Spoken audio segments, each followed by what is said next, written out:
The Impala's engine rumbled through the Kansas night like a beast's growl, headlights cutting through darkness thick enough to drown in. Sam Winchester sat in the passenger seat, laptop balanced on his knees, scrolling through police reports that made less sense the more he read them. Dean's hands gripped the steering wheel with the casual tension of a man who'd fought his way through two apocalypses and lived to complain about the third. "So let me get this straight," Dean said, eyes on the empty highway. "Lawrence PD finds three dead vamps in an alley. Dean killed the engine," and silence rushed in like a held breath released. They moved with practiced efficiency, machetes from the trunk, holy water flasks, salt rounds loaded. Dean led, Sam covering, years of partnership making words unnecessary. The plant's side door hung open, lock torn from the frame with enough force to bend steel. Inside, darkness pressed close despite their flashlights. On the air reeked of old blood and something else, fear. Vampires left scents when they died violently, acidic and wrong. This place stank of it. "Dean!" Sam's whisper cut through the dark. His flashlight beam found the first body. The vampire, male, maybe turned in his 30s, lay against a support beam, body bent at angles that defied anatomy. His face was frozen in an expression of pure terror, eyes wide, mouth open. No ash, still fresh. Whatever killed him had done it within the hour. A sound, fabric moving through air, spun Dean around, machete raised. Nothing, just shadows playing in their flashlight beams. Except shadows didn't move with purpose, didn't have weight. "Show yourself!" Dean's voice echoed off concrete and rust. "We're not vamps, we're hunters.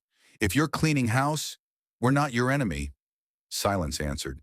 Then, from above, the metal groan of ceiling beams taking sudden weight. Sam's flashlight swung up. For one impossible moment, the beam caught something. A figure crouched on the rafters 30 feet overhead, massive cape spread like wings, pointed ears silhouetted against the distant ceiling. Eyes, white and featureless, reflected the light with predatory intensity. "What the hell?" Sam started. The figure dropped. No jump, no swing. Just a controlled fall that should have shattered legs on impact, but instead resulted in a three-point landing between the brothers, cape settling around armored shoulders with theatrical precision. The figure rose slowly, deliberately, standing just over 6 feet in matte black armor that seemed to absorb their flashlight beams. A cowl covered the head, leaving only the lower face visible, jaw set, expression unreadable. On the chest, impossible to miss, a stylized bat symbol in dark gray. Dean raised the machete. "Okay, that's new. What are you, some kind of—" "Vampire nest," the figure interrupted, voice like gravel scraped over steel, modulated to something barely human. 17 active hunters. You killed 3. I disabled 4 more upstairs. The rest scattered when they realized what was happening. You're hunting vampires?" Sam's scholarly instinct fought his survival instinct. "Are you a hunter?" Those white eyes fixed on Sam with an intensity that made his skin crawl. "I'm Batman." The word hung in the stale air, meaningless and absolute simultaneously. Dean laughed, short, sharp, disbelieving. "Batman, right. Like the comic book? You're telling me you're, what, a superhero? In Kansas? Hunting vamps?" "I don't know where I am." The admission came with visible effort, control slipping for half a second before reasserting. "I was in Gotham, pursuing a suspect through a warehouse. There was light, magical energy I've seen Zatanna use. Reality, fractured. I fell through. When I regained consciousness, I was in a field outside a town called Lawrence, and the stars were wrong." Sam and Dean exchanged glances, the silent communication of brothers who'd seen too much to dismiss anything outright. "Magical energy," Sam repeated carefully. "You're saying you're from another dimension? Another reality?" "That's the working theory." Batman's stance remained defensive, ready to move in any direction. "I've encountered dimensional rifts before. This one was uncontrolled, chaotic.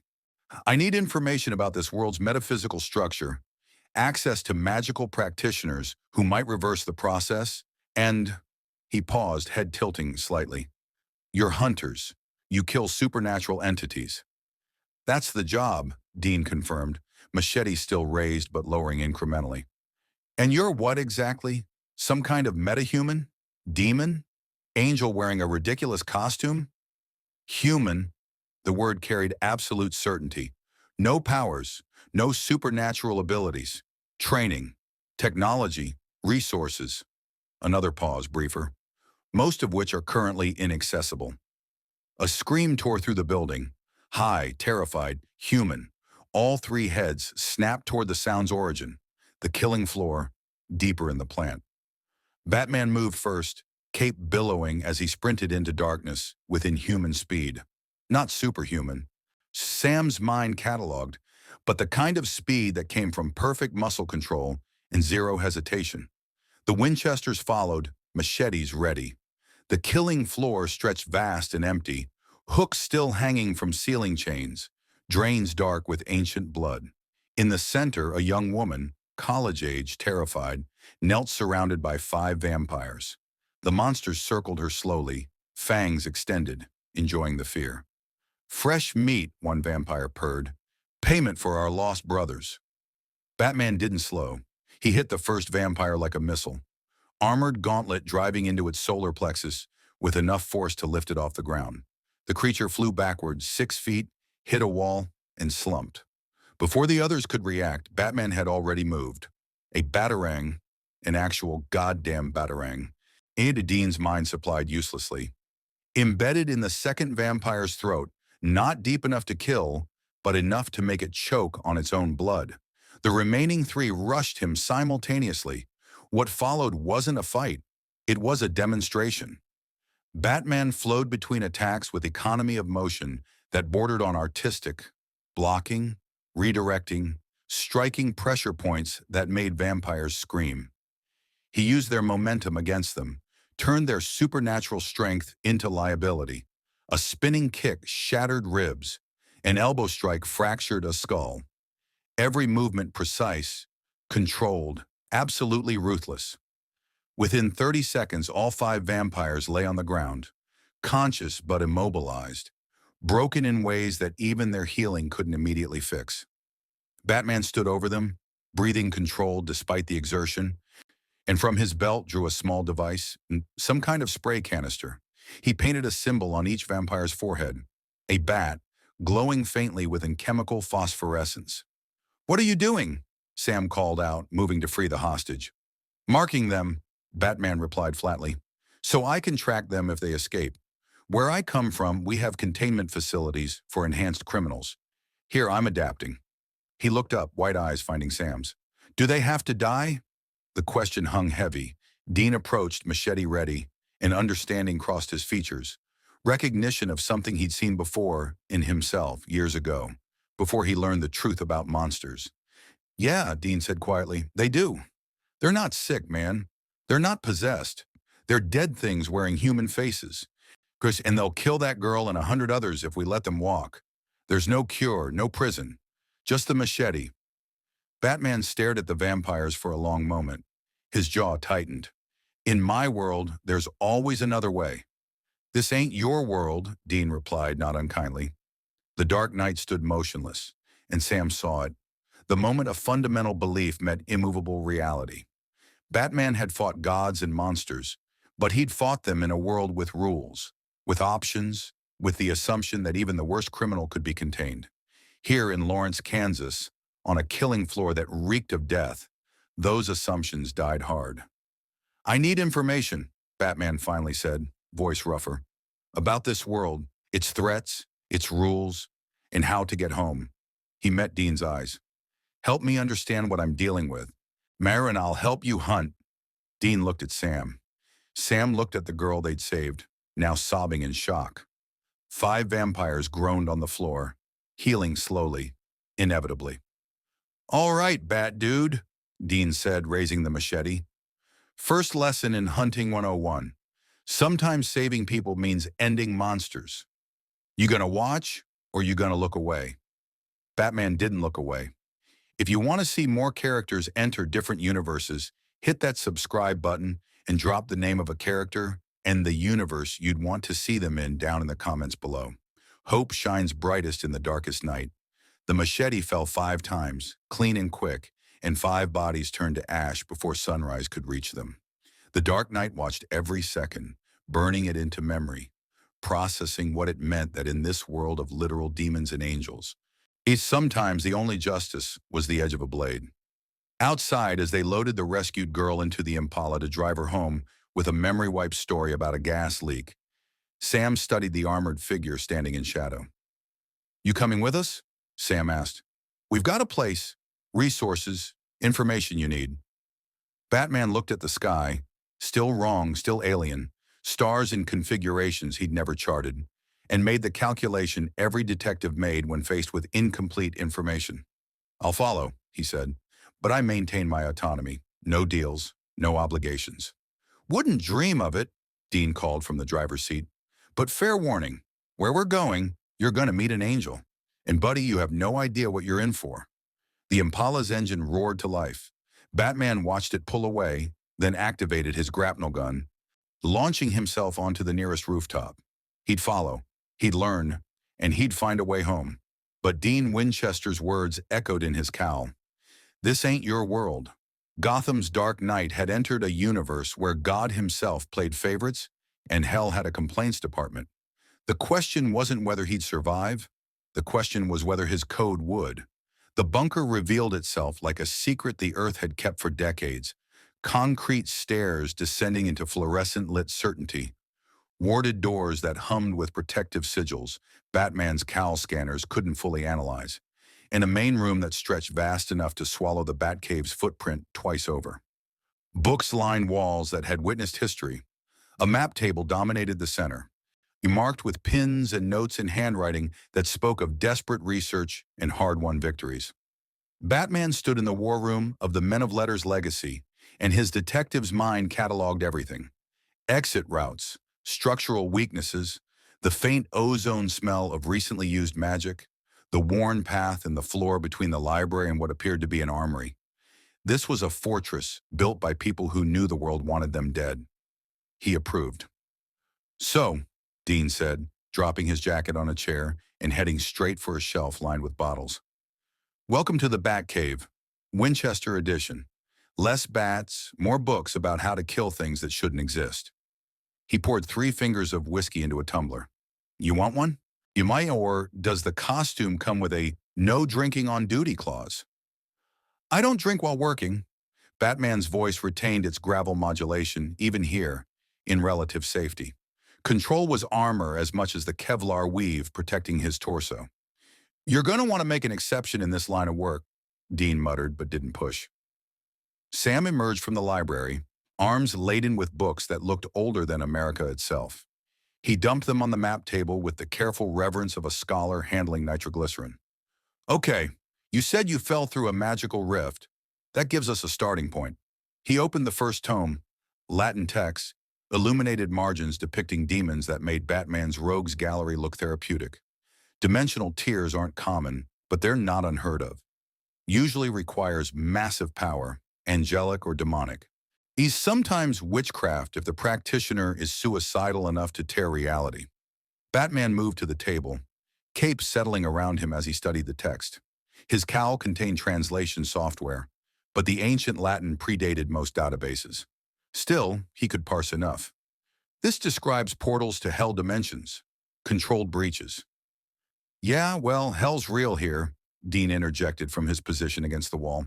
"So's heaven, purgatory, the empty where angels and demons go when they die. Reality's got layers and most of them suck." "Define real." Batman's tone suggested he already knew the answer, but needed confirmation. Sam looked up, expression serious. "As in physically real. Mappable locations in metaphysical space. We've been to hell. Multiple times. It's not metaphor. It's not psychological. Plus, it's a literal place ruled by literal demons, and the torture is exactly as advertised." He paused. "You said you were from another reality. In your world, is any of this—" "Magic exists," Batman confirmed. "Demons, yes. Practitioners like Zatanna, Constantine, Etrigan, but they operate within understood parameters. Measurable, containable." His jaw tightened. Your description suggests something more absolute. Oh, it's absolute, Dean said, dark humor edging his voice. Angels are dicks who follow orders without thinking. Demons are people who got tortured in hell until they broke and started torturing others. God, actual capital G, God is real, takes vacations, and has the narrative skills of a failed novelist. And everything wants to either possess you, eat you, or make deals that screw you over. Batman processed this. In Gotham, when he'd faced Gentleman Ghost, fought alongside Wonder Woman against Ares, coordinated with the Justice League Dark, but those threats operated in a world still governed by physical laws, where Superman's strength was biological and magic was simply science humanity hadn't quantified yet. Here the rules felt fundamentally different, theological, final. The vampires I fought, Batman said, changing tactical approach. You called them turned. Explain the process. Sam pulled out another book, flipping to a marked page. Human gets bitten by vampire, fed vampire blood, dies, comes back as vampire. They're not undead in the zombie sense. They're animate, conscious, but fundamentally changed. No soul. The person they were is gone. What remains is a predator that looks like them, but only wants blood. No soul? Batman's voice went flat. Yes, you're certain? Measured it, Sam confirmed. Metaphysically verifiable. When someone turns, their soul moves on. Heaven, hell, wherever. The body that comes back isn't them anymore. It's a copy with their memories but none of their humanity. Batman turned away, facing the map table without seeing it. In Gotham, when Man-Bat attacked, Dr. Kirk Langstrom could be cured. When Clayface killed, there was still Basil Karlo underneath, still a chance at redemption. Even the Joker, irredeemable monster that he was, remained human. Remained someone who could theoretically be stopped without killing. You're thinking about what happened at the plant, Dean observed, too perceptive. About us chopping heads, about whether it was murder. It was execution, Batman corrected, without trial, without investigation into alternatives. Well, you saw a threat and eliminated it. Because there are no alternatives. Dean pushed off the wall, moving closer. Look, I get it. You've got a code. No killing. That's noble, really. But here's the thing about this world, Batman. It doesn't give a damn about your code. Those vamps we killed, they'd murdered maybe 30 people between them. Drained them dry, left the bodies in dumpsters. One of them was 12 years old. His voice went cold. You want to talk about justice? Justice is making sure they never kill number 31. There are containment methods. No, Sam interrupted, gentle but firm. There really aren't. We've looked. For years. There's no cure for vampirism. No prison that can hold them. They're strong enough to break iron, fast enough to escape any cell we could build. And even if we could lock them up, what then? They need blood to survive. You either feed them people or let them starve to death slowly, which is worse than beheading. Batman's fist clenched. Every instinct screamed that there had to be another way. That surrender to killing was surrender to becoming the criminals he fought. That the moment he crossed that line, he became Joe Chill in an alley, parents bleeding out, a child's world ending. But these weren't criminals. Sam's words echoed. No soul. The person they were is gone. I need proof, Batman said finally. Show me the metaphysical evidence. The soul measurements. Everything. Sam nodded slowly. I can do that. But Batman, even if you see the proof, even if you understand intellectually that these things aren't human anymore, you're still going to hate it. We do. Every single time. He glanced at Dean, and something passed between the brothers. Old pain, worn smooth by repetition. The job isn't about being okay with killing monsters. It's about doing it anyway, because the alternative is letting them kill innocent people. Before Batman could respond, the bunker's lights flickered. All three men tensed, hands moving to weapons. The temperature dropped 10 degrees in as many seconds, breath misting in air that had been room temperature moments before. Then a sound, the whoosh of wings that weren't there, the displacement of air by something entering reality from somewhere else. A man appeared in the center of the war room. He wore a tan trench coat over a rumpled suit and tie. Dark hair perpetually disheveled, blue eyes that carried the weight of millennia. He looked tired, deeply, cosmically tired, like someone who'd seen creation's beginning and was dreading its end. Sam! Dean! The man's voice was rough, vaguely gravelly, utterly calm. There's a metaphysical anomaly in the bunker. I came to investigate. Those ancient eyes fixed on Batman. You don't belong here. Batman's hand moved to his belt, fingers finding smoke pellets, but he didn't draw. Not yet. Castiel, I presume. The angel's head tilted, bird-like and unsettling. Dean told you about me. Interesting. He stepped closer, and Batman noticed the man didn't blink normally. Too long between, like he had to remind himself to perform the human gesture. You're not from this world, not from any adjacent dimension. You're from an entirely separate reality with different metaphysical laws. Can you send me back? Batman asked directly. How to know? Castiel's answer came without hesitation. The rift that brought you here closed immediately. Dimensional barriers between separate realities aren't meant to be bridged. What happened to you was unprecedented. He circled Batman like a predator assessing prey, studying him from angles that felt wrong, as if looking at him through time itself. The angels are aware of your presence. Heaven is concerned. Concerned how? Dean moved to put himself partially between Castiel and Batman, protective instinct toward a relative stranger that spoke volumes about the Winchester character. You're an unknown variable, Castiel explained, in a story that's supposed to be known, controlled. God writes the narrative of this world, and you weren't in the script. The angel's expression shifted to something almost sympathetic. Now there are factions in heaven that want you removed, permanently. Others that want to study you. A few that want to weaponize you. Let them try. Batman's voice carried absolute zero doubt. Castiel smiled, small and sad. I believe you'd make them regret it. But Batman, that's your name, yes? You're one man. Angels are celestial beings with power that could unmake cities. Demons would possess you just to see what happens. And God himself? The angel trailed off, uncomfortable. God likes his stories to go certain ways. You're a plot hole. Then I'll need allies. Batman looked at Sam and Dean. You fought angels, demons. You've survived apocalypses, plural, based on Dean's earlier comment. You know this world's threats and how to counter them. We also know what happens when we make deals, Dean said carefully. So what's in it for you? Why help us hunt? Information, Batman replied immediately. About this world's magical infrastructure, its dimensional physics. Any practitioner who might reverse what brought me here. He paused. And until I find that way home, I'm stranded in a world full of supernatural threats preying on innocent people. I don't abandon Gotham's mission just because I'm not in Gotham. Sam leaned against the table, studying the Dark Knight with scholarly intensity. You're really going to try to maintain your no-killing rule here? In a world where most of what we fight can't be stopped any other way? I'll find alternatives. Batman's certainty was absolute.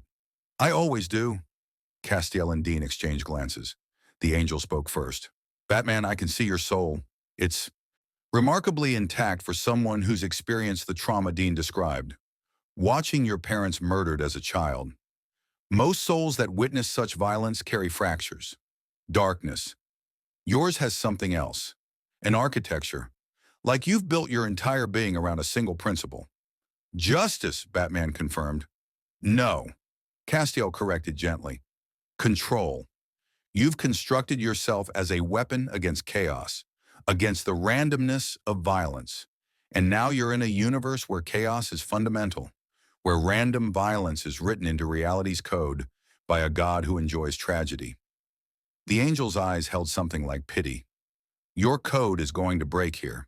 The only question is whether you break with it or after it. Batman met the angel's gaze without flinching. I've fought gods before, Castiel.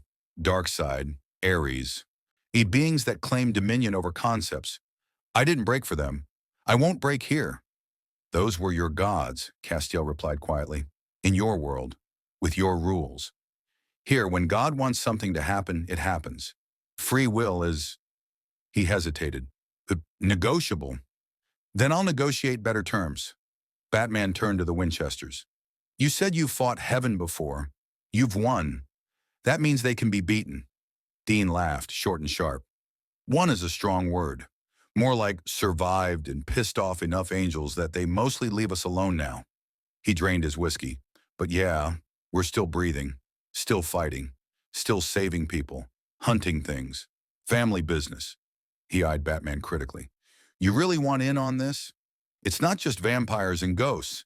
It's demon deals, angelic possessions, West leviathans that eat people and wear their faces, witches who curse you for looking at them wrong. And the mortality rate for hunters is about 90% in the first 5 years. Gotham's mortality rate for vigilantes is higher, Batman countered. I'm still here. Sam closed the ancient tome with care. Decision made. All right, we'll share information. Help you research dimensional magic. In exchange, you help us hunt. But Batman, his expression went serious. If we're on a job and something's about to kill people, and the only way to stop it is lethal force, we're taking the shot. You can watch, you can object, you can find another way if you're fast enough, but we're not letting innocents die to preserve your code. It was fair, reasonable, and it put Batman exactly where he needed to be, with access to this world's most experienced supernatural investigators while maintaining moral autonomy. Agreed, Batman said, but I reserve the right to stop you if I find a better solution. Wouldn't expect anything less, Dean muttered. Cass, you gonna tell Heaven to back off? Give our new friend some breathing room? Castiel considered this, head tilting in that unsettling way. I can delay Heaven's response. Make them believe I'm observing you for now. But Batman, understand, I'm an angel. My loyalty is complicated. If you become a threat to this world's stability, you'll do what you think is right, Batman finished. I expect nothing less. But Castiel, understand this in return. I'm going to find out who brought me here and why. If it was intentional, if someone is manipulating events, I will find them, and they will answer for it. The angel smiled again, that same sad smile. Then we have something in common. We both hate being pieces in someone else's game.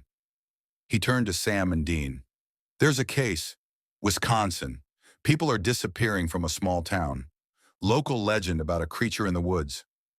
Could be a Wendigo. Could be something worse. Great, Dean sighed. Road trip with Batman. This'll be fun to explain to the locals. He grabbed his jacket. You got a Batmobile or something? Or are you riding bitch in the Impala? Batman's cape stirred as he moved toward the stairs. I'll follow from above. Track your vehicle. Provide aerial reconnaissance. Of course you will, Sam muttered, gathering weapons. Because this situation wasn't weird enough already. As the three men prepared for departure, Castiel lingered, watching Batman with those ancient eyes. The angel saw the calculations running behind the white lenses, the tactical assessments, the absolute refusal to accept this world's rules as immutable. Batman, Castiel said softly, catching his attention one last time. When you watched Dean kill those vampires, you didn't look away. That was brave. But it was also the first crack. You felt it. The moment your certainty wavered. Batman didn't respond. Didn't need to. They both knew the truth. In Gotham, Bruce Wayne had spent decades building an identity around absolute moral certainty. In Lawrence, Kansas, surrounded by proof that souls existed and could be measured, that monsters were literal and unkillable without violence, and as that certainty had met its first real challenge. The Dark Knight ascended the bunker stairs, grapnel already in hand, cape catching shadows like old friends. Behind him, Sam and Dean loaded the Impala with weapons forged in holy fire and quenched in blood. They'd seen Castiel's expression. They knew what the angel saw. They'd watched their own codes break before, reformed through pain and compromise into something harder.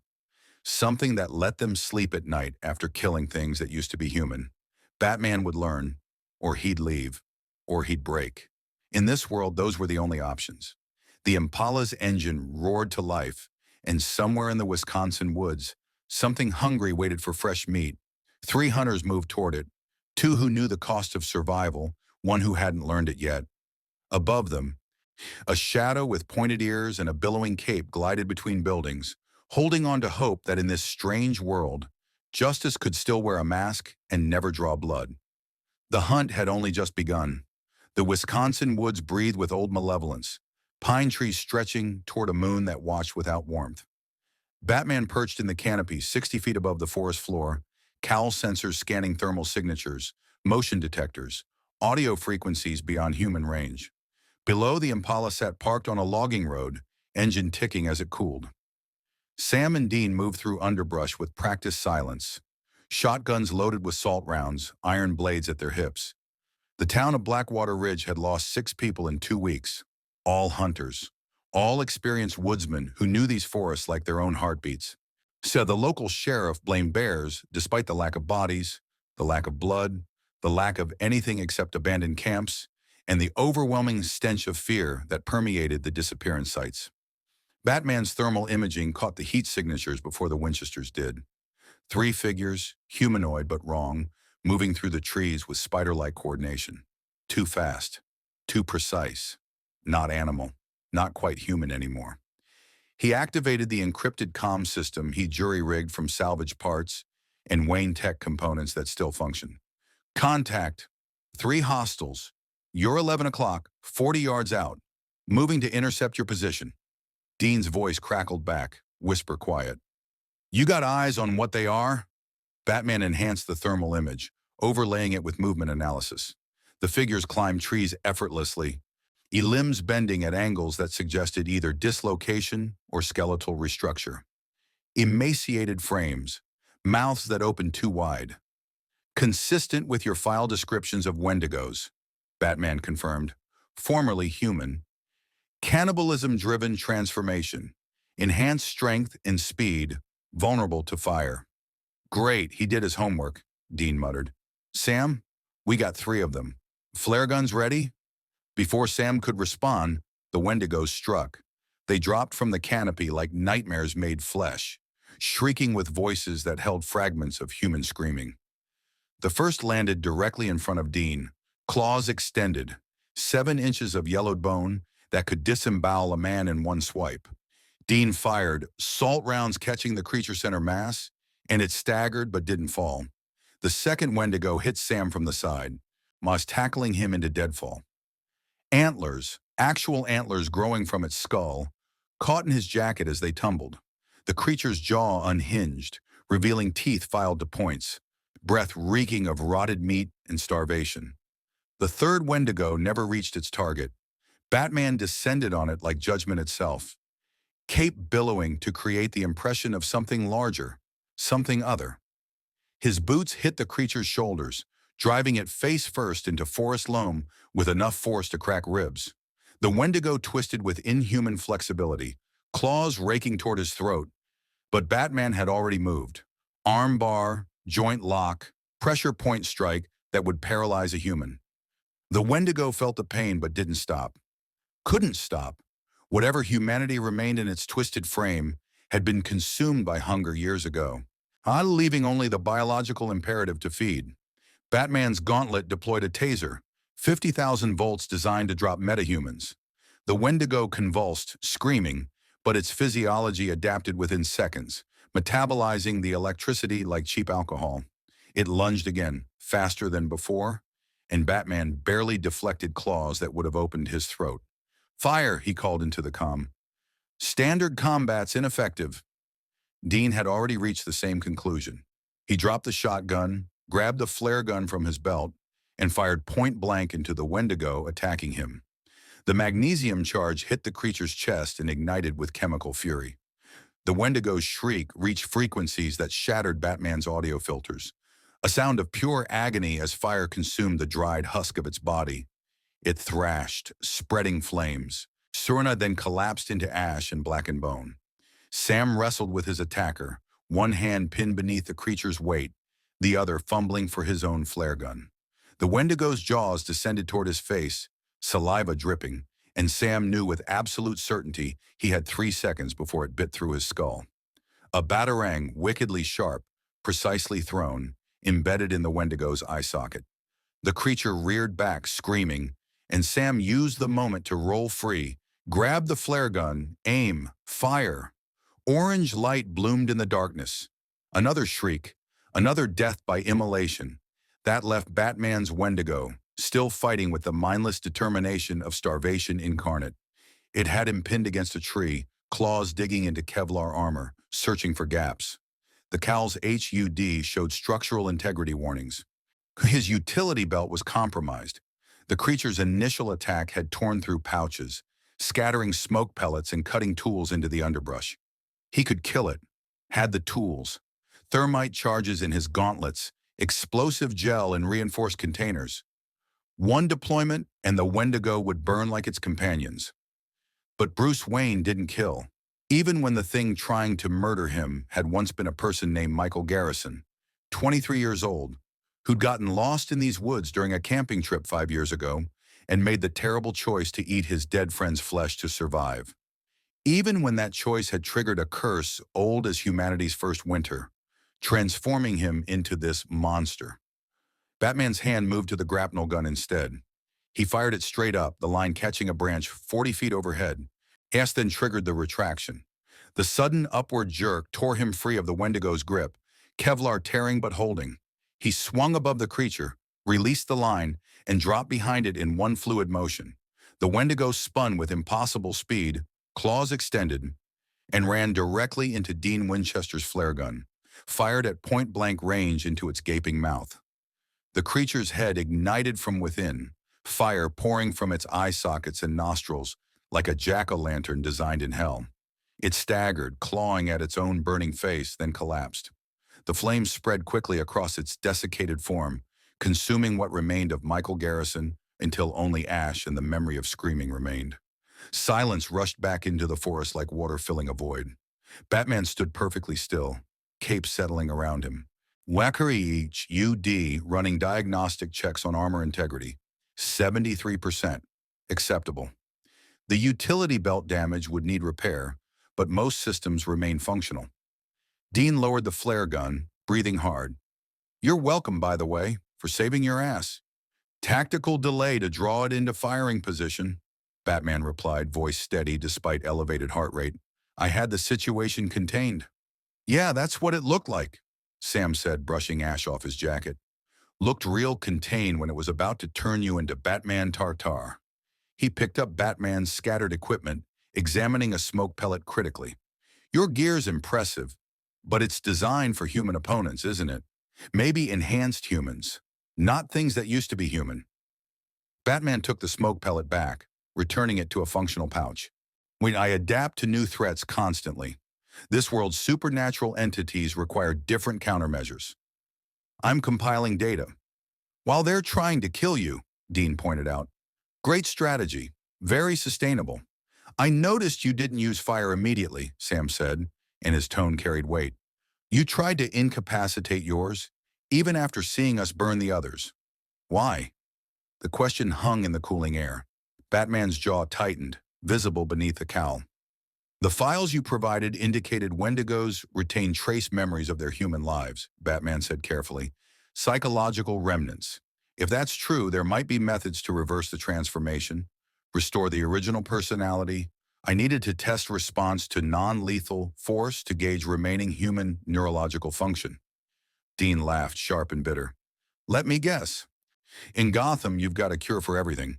Mr. Freeze gets therapy and a better cooling suit. Poison Ivy goes to botanical rehab. The Joker just needs the right medication and a good psychiatrist." "Some criminals can be rehabilitated," Batman countered. "Not all, but the possibility exists, and I pursue it." "Not here." Sam's voice held finality. "Batman, Wendigos aren't sick. They're not possessed. The curse rewrites them on a cellular level, destroys higher brain function. What you fought wasn't Michael Garrison with a cannibalism problem. It was a predator wearing Michael Garrison's skeleton. The person he was died the moment he swallowed human flesh." "You can't know that with certainty." "Yes, we can." Sam pulled out a small device from his pack. EMF reader, modified with additional sensors. "This measures residual soul energy. Human souls leave signatures. Possessed people show two signatures, the original and the demon. Wendigos?" He walked to the nearest ash pile, activated the reader. The screen remained blank. No soul, not dormant, not suppressed. Gone. Moved on to wherever souls go. What remained was just biology, hunger and instinct. Batman stared at the ash pile, processing. In Gotham, when Man-Bat attacked, Dr. Langstrom remained inside, struggling for control. When Killer Croc killed, Waylon Jones's humanity could still be reached in rare, fragile moments. Even Clayface, literally a different shape with every appearance, maintained Basil Karlo's memories, desires, identity. But here, Sam's reading showed nothing. No consciousness, no person, just a predatory organism wearing the shape of what it had consumed. I need to verify this independently, Batman said. Your device could be miscalibrated. The theoretical framework might be flawed. Feel free, Dean said, surprising him. Bobby's got a library back at his place. Had a library before he died, but his ghost kept it updated. And now his ghost is in heaven, but the books are still there. It's complicated. Anyway, point is, we've got documentation. Medical studies from hunters who were also doctors. Metaphysical analysis from priests who hunted on the side. Cass can literally look at souls and tell you what's there. We'll give you everything. But in the meantime, Sam added, when we're on a hunt and something's trying to kill innocent people, we're doing what works. You can research alternatives. You can try to develop non-lethal options. But you can't ask us to let people die while you run experiments. Batman considered this. It was logical, pragmatic, the kind of tactical decision he'd make himself if the data supported it, if the evidence truly showed no alternative. But accepting that meant accepting a world where some threats could only be met with lethal force, where justice inevitably required execution, where Bruce Wayne's promise to his parents to honor their memory by never becoming the killer who created him had an asterisk, except when there's no other choice. Show me the documentation, Batman said finally. All of it, and I want to examine the metaphysical scanning equipment, verify its accuracy. Done, Sam agreed. But Batman, even after you see the proof, even after you understand intellectually that these things aren't people anymore, you're still going to hate it. That's not weakness. That's humanity. The day Dean and I stop hating what we have to do is the day we become monsters ourselves. Dean kicked at a pile of ash, expression distant. 5 years ago, I wouldn't have hesitated, wouldn't have thought twice. Monsters were monsters, and killing them was the job. He looked up, meeting Batman's white lenses. Then I got to know some of them. Vampire who refused to feed on people. Werewolf who locked himself up during full moons. Even a demon who was trying to be better. And I still had to kill them when they slipped. When the hunger or the curse got too strong. When the choice came down to them or innocent people. That's the job, Sam said quietly. Not the killing. The choosing. When every single time you have to look at what's in front of you and decide if it's still savable or if it's already gone.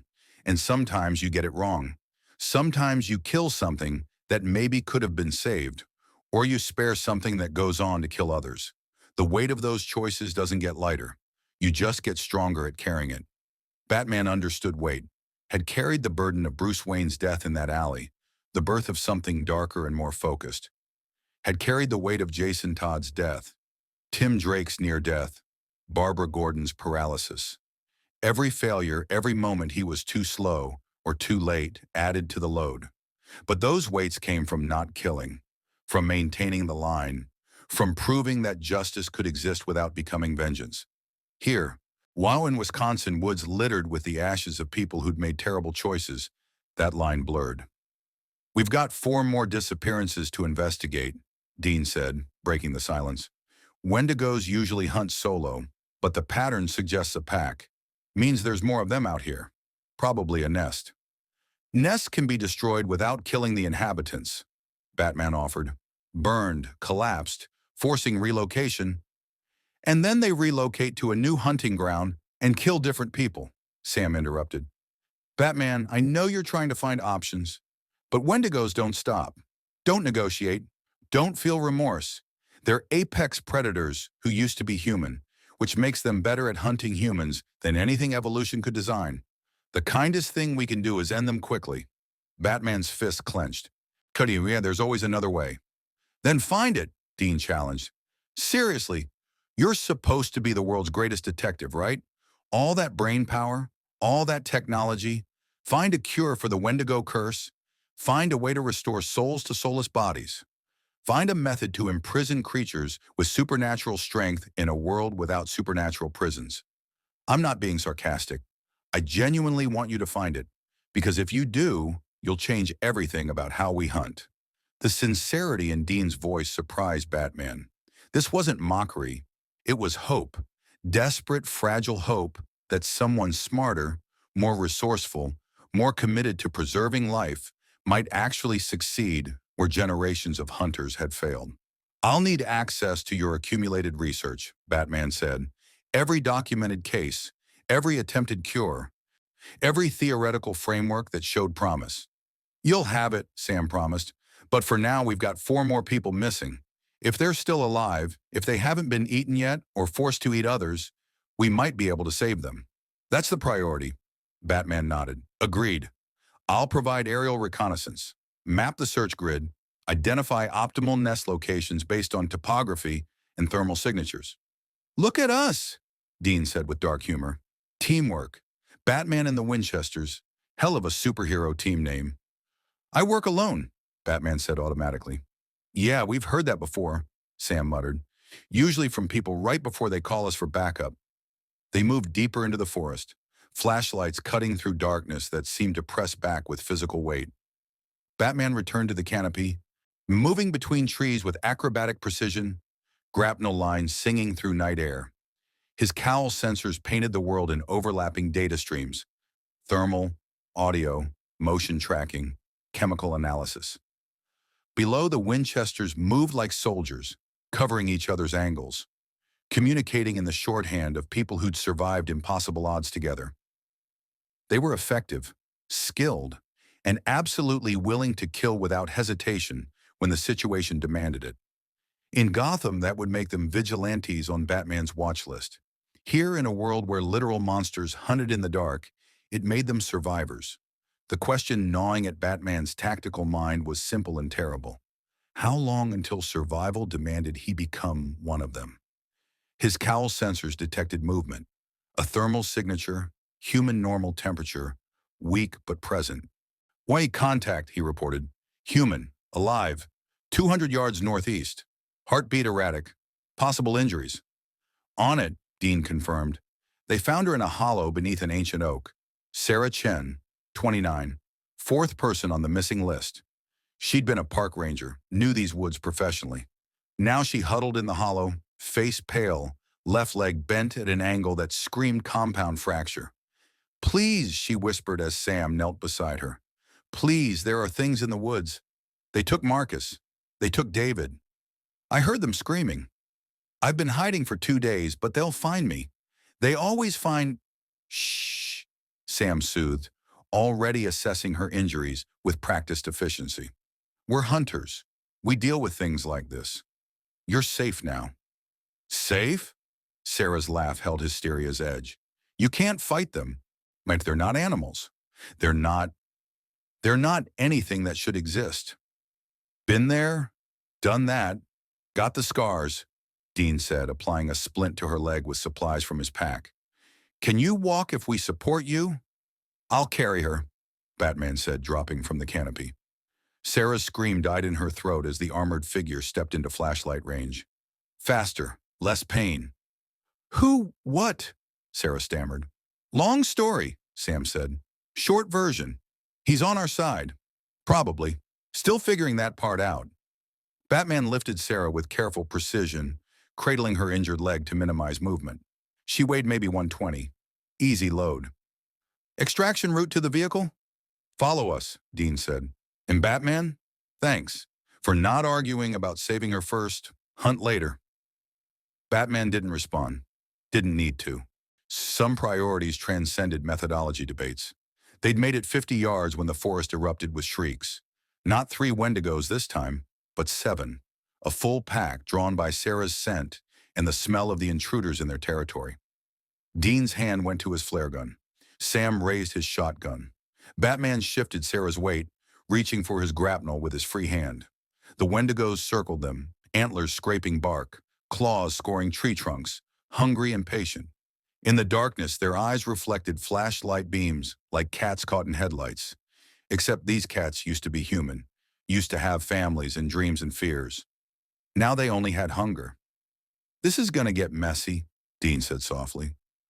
Batman looked at Sarah's terrified face, at the Wendigos closing in, at Sam and Dean preparing to kill 7 more transformed humans who couldn't be saved, couldn't be stopped, could only be ended. The weight settled heavier on his shoulders. In Gotham, he'd fought the League of Assassins and refused to kill even when they deserved it. Here in Wisconsin woods, he stood beside hunters, preparing to burn 7 monsters who probably didn't deserve their fate, but absolutely deserved to be stopped. "Light them up," Batman said, and hated himself for it. The forest burned with flares and screaming, and the Dark Knight learned what compromise tasted like. It tasted like ash. The bunker's library smelled like old paper and older secrets, lamplight casting shadows that moved wrong across Latin texts and demon ward diagrams. Batman sat at the massive oak table, rusty cowl pulled back to reveal Bruce Wayne's face for the first time since arriving in this world. Dark circles under his eyes spoke of 72 hours without sleep, sustained only by stimulants from his depleted medical supplies and the driving need to understand. Before him lay 3 months of accumulated hunter research, medical autopsies on Wendigo remains, metaphysical soul density readings from dozens of supernatural entities, theological treatises on the nature of demonic possession versus bodily transformation. Every scrap of evidence that Sam and Dean had promised, every piece of it confirmed what he didn't want to accept. Bruce rubbed his eyes, vision blurring from screen fatigue. The laptop, one of Sam's, since his own was incompatible with this reality's network infrastructure, displayed Dr. Eleanor Vance's 1987 paper on soul permanence in cursed transformations. Dr. Vance had been a physician and hunter, one of the rare individuals who bridged both worlds. Her methodology was rigorous, her conclusions devastating. Soul displacement occurs at the moment of transformation, not as gradual process. Subjects retain memories and behavioral patterns, muscle memory, learned responses, but demonstrate zero capacity for moral reasoning, empathetic response, or self-directed behavioral modification. This is not diminishment of humanity, but complete absence thereof. What remains is biological machinery operating on instinctual parameters. Bruce closed the laptop harder than necessary. "Coffee's fresh if you want it." He turned to find Dean in the doorway, holding 2 mugs, looking like he'd slept even less than Bruce. The hunter set 1 mug beside the laptop and took the seat across from him. "Figured you'd be at this all night," Dean said. "Sam too, but he actually listens when I tell him to sleep. You, on the other hand, have that same stubborn, 'I'll rest when I'm dead' energy." "I need to verify the methodology," Bruce said, voice rough from disuse. "Cross-reference the soul detection equipment with independent measurements. Dr. Vance's work is compelling, but a single source isn't sufficient." "Bobby verified it," Dean interrupted. "So did 3 other hunter scholars who didn't know each other, plus every priest, rabbi, and imam we've consulted over the years. Plus Cass literally looking at these things with angel vision and confirming there's nothing there." He sipped his coffee. Bruce, can I call you Bruce when the cowl's off? You're not looking for verification. You're looking for a loophole." Bruce met Dean's eyes, saw understanding there, and something else, sympathy. "When I was 26, Dean said quietly, "I ganked my first werewolf. Kid named Matt. 18 years old, just turned, hadn't killed anyone yet. Was planning to lock himself up during full moons, take every precaution. But his girlfriend was there, and she cut herself by accident, and the blood smell..." Dean's jaw tightened. He tried to fight it. I could see him trying, but the curse doesn't care about trying. It cares about hunger. So I shot him with a silver bullet while his girlfriend screamed. "You had no choice," Bruce said automatically. "That's what I told myself." Dean's laugh was hollow. "Sam too, Bobby. Everyone said it was the right call. The only call. But you know what? Maybe if I'd been faster, smarter, better prepared, maybe I could have knocked him out before the transformation completed. Maybe I could have built a cage strong enough to hold him. Maybe there was another way, and I just didn't see it because killing was easier." "You can't think like that," Bruce said, recognizing the trap of retroactive guilt. Dwelling on past decisions prevents you from making effective future ones. Says the guy who spent 3 days looking for proof that everything we've told him is wrong, Dean countered. Because if it's not wrong, if we're right, then you have to accept that sometimes the only solution is lethal force, and that scares the hell out of you. Bruce stood, pacing to the bookshelf, fingers trailing across spines written in languages humanity had forgotten. In Gotham, I made a promise. The night my parents died, I swore I'd never become the man who pulled that trigger, that I'd find justice without becoming vengeance, that I'd prove the system could work if someone dedicated enough forced it to. And in Gotham, that works, Dean said. You've got prisons, courts, the possibility of rehabilitation. Here, he gestured at the books surrounding them. Here, the monsters aren't metaphorical. They're literal. And most of them were human once, but that human is gone. Not sleeping, not suppressed, gone. The research suggests the research is right. Sam's voice from the doorway made them both turn. He looked exhausted but determined, carrying another stack of books. I know you don't want to hear it, Bruce, but I've been exactly where you are. When I first started hunting with Dean, I kept looking for alternatives. Tried to save a Wendigo once, nearly got us both killed. It wasn't until I actually examined the metaphysical evidence, not just read it, but tested it myself, that I accepted the truth. Sam set the books down with reverence. These are from the Men of Letters archive. Pre-1950s research into curse mechanics. They tried everything. Exorcisms, counter curses, magical binding, alchemical treatments, soul restoration rituals. Know how many worked? Bruce waited. 0, Sam said flatly. Not sometimes or under specific conditions. 0. Because you can't restore a soul that's already moved on to its eternal destination. You can't unring that bell. The moment someone becomes a Wendigo, a vampire, sort of a Rugaru, the person they were ceases to exist in this reality. Demons are different, Bruce said, grasping at the distinction. You said demons are tortured souls. That implies the original person remains inside. Demons are complicated, Sam admitted. They're human souls that got twisted in hell until they broke and became something else. But they're still souls, still metaphysically present in a body, usually a possessed one. That's why exorcisms work. You're evicting them, sending them back to hell. He paused. But even demons are gone, Bruce. The human they were died the moment they became demons. What remains is a corrupted remnant, technically savable, theoretically redeemable. But in 10 years of hunting, I've met exactly one demon who successfully fought his way back to humanity. One, out of thousands. One is proof it's possible, Bruce insisted. One is a statistical anomaly that required literal divine intervention, Sam corrected. And he still died in the process of redemption, saving his soul but losing his existence. Bruce turned back to the bookshelf, fighting the weight settling in his chest. Everything in him screamed that there had to be another way, that accepting this world's rules meant betraying everything Batman stood for. But Bruce Wayne was also the world's greatest detective, and detectives followed evidence, not hope. Show me, he said finally, the metaphysical scanning equipment. Let me examine it personally, run my own tests. Dean and Sam exchanged glances. All right, Sam agreed. But fair warning, once you see it, once you verify it yourself, you can't unsee it. This is the red pill, Bruce. The truth that makes everything harder. I've spent my entire life seeking truth, Bruce replied, even when it's uncomfortable. This isn't uncomfortable, Dean said softly. This is world-breaking. But if you need to break it yourself to believe it, yeah, we'll show you. The bunker's basement level held equipment that would make Star Labs jealous.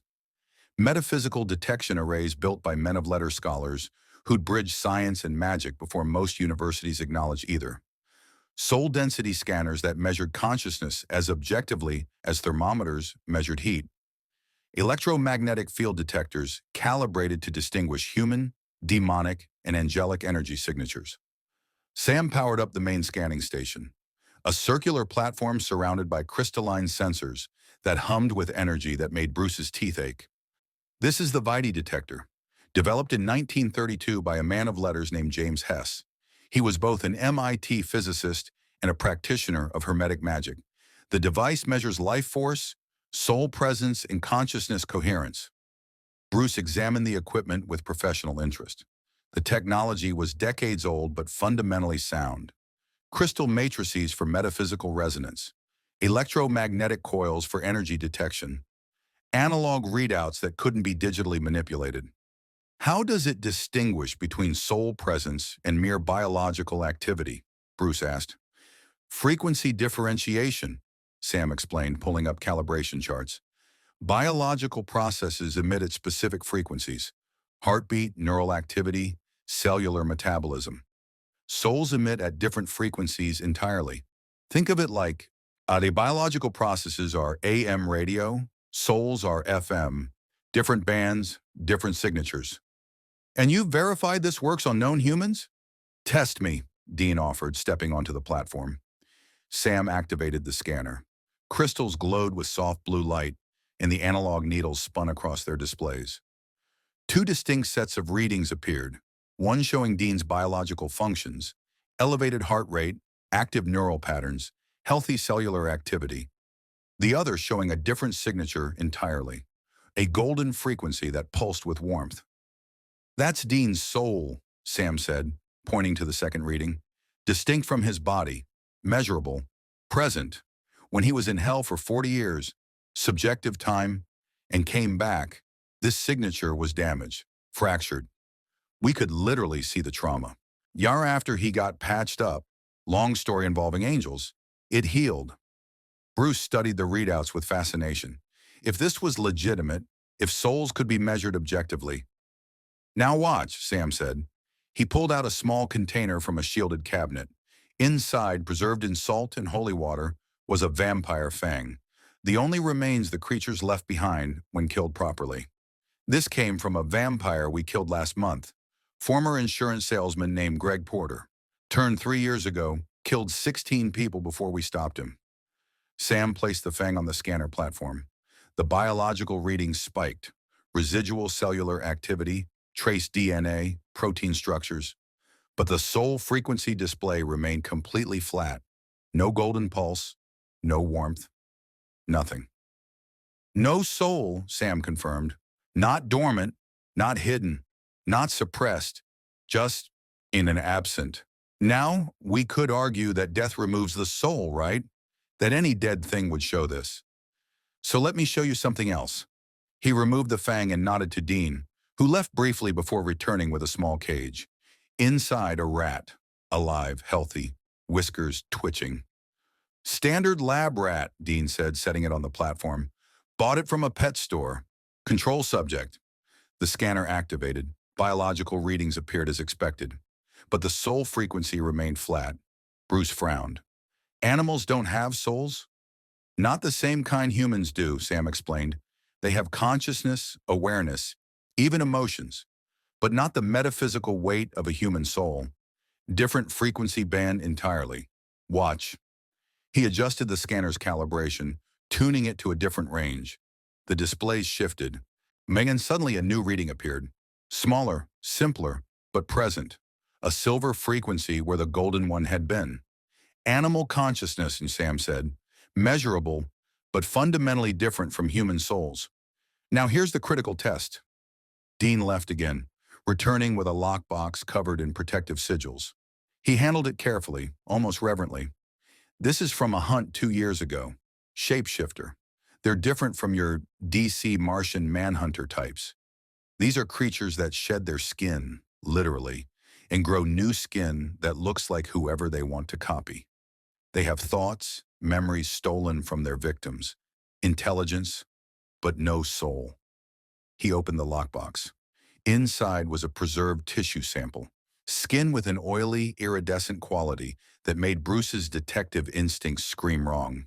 On the scanner, biological readings, active, complex, indicating functional neural tissue even in death. Soul frequency, completely flat. Animal consciousness calibration, also flat. This thing could think, Dean said quietly, could plan, could remember, could laugh at jokes and feel angry when threatened. But there was nothing there. No soul, no spark, just programming, biological machinery complex enough to mimic humanity, but not actually human. Bruce stared at the readouts, mind racing through implications. You're saying consciousness doesn't require a soul, that something can appear fully aware without being metaphysically present. Exactly, Sam confirmed, which is why the "they seem human" argument doesn't work. Vampires remember their human lives. Wendigos show problem-solving abilities. Demons are genuinely intelligent. But the person they were is gone. What remains is something else wearing their memories like a stolen coat. Show me a living vampire, Bruce demanded. Let me scan one before it's killed. Verify that the soul is absent before death. Not because of it. Sam hesitated. That's dangerous. Vampires are strong, fast, and we'd have to capture one alive. Restrain it securely enough that it couldn't escape, but not damage it enough to compromise the readings. I've restrained metahumans with strength surpassing vampire capabilities, Bruce said. I can design containment. All right, Dean agreed, but we do this smart. Controlled conditions, maximum precautions, and if anything goes wrong, you kill it immediately, Bruce finished. Understood. They spent the next 2 days preparing.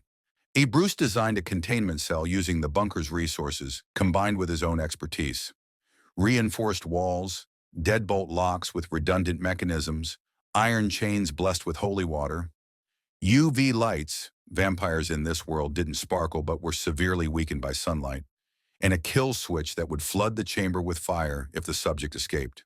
The vampire they captured was named Thomas Crane, former accountant, turned 6 months ago, killed 3 people that they knew of, probably more. He fought with desperate strength when they cornered him in his nest, but between Batman's tactical precision and the Winchester's experience, they subdued him without killing. Now he hung in chains in the containment cell, hissing and spitting, eyes black, fangs extended. He looked human, sounded human, begged like a human. "Hano, please," Thomas rasped, voice raw. "Please, I didn't want this. I was attacked. I woke up wrong. I've tried to fight it. I swear, I've tried." "You killed a mother of 2 last week," Dean said flatly. "Drained her in front of her kids." "I was hungry," Thomas screamed. "You don't understand. The hunger is everything. It's all I can think about. It's—" He stopped, seemed to gather himself. "But I'm still me, still Thomas. I remember my life, my wife, my daughter. They think I'm dead. If you could just let me see them one more time." "So you can kill them too?" Sam said quietly. "Thomas, you're not going to see them. You're not going to see anyone. This ends today." "Then you're murderers," Thomas spat. "I'm a victim. I didn't ask for this. Killing me is murder." Bruce watched this exchange with careful attention, cataloging every detail. Thomas's voice patterns, word choices, emotional appeals, all perfectly human, convincing, designed to trigger empathy. "Let's see what you really are," Bruce said, activating the scanner. The Vitae detector hummed to life, crystals glowing. Thomas's biological readings appeared immediately, heightened cellular activity. The vampirism enhanced his physical capabilities. Aggressive neural patterns, the predatory instinct, accelerated metabolism, the constant hunger Dean had mentioned. The soul frequency display remained perfectly, absolutely flat. Bruce adjusted calibration, checked for interference, ran diagnostics on the equipment, verified the crystal matrices, cross-referenced against Dean's readings from earlier, still showing the golden pulse of a human soul. Nothing changed. Thomas Crane's body was active, or his brain was functioning, his memories were intact, but there was no soul, no metaphysical presence, just biological machinery operating on hunger and survival instinct, mimicking humanity well enough to pass casual observation, but utterly absent where it mattered. "That's impossible," Aunt Thomas said, and for the first time, his voice held something other than fear or manipulation. Confusion, genuine confusion. "I'm right here, I'm me. I remember everything. How can I not have a soul?" "Because the you that's talking isn't Thomas Crane," Sam said gently. You're what vampirism creates when it wears Thomas's body. You have his memories because you have his brain, his personality patterns because you have his neural pathways. But Thomas himself, his soul, his essential self, moved on when he died. Hey, you're what grew in the empty space. Bruce watched Thomas process this, saw the moment the vampire's face shifted from confusion to something else, something calculating. If that's true, Thomas said slowly, then I'm not guilty of his crimes.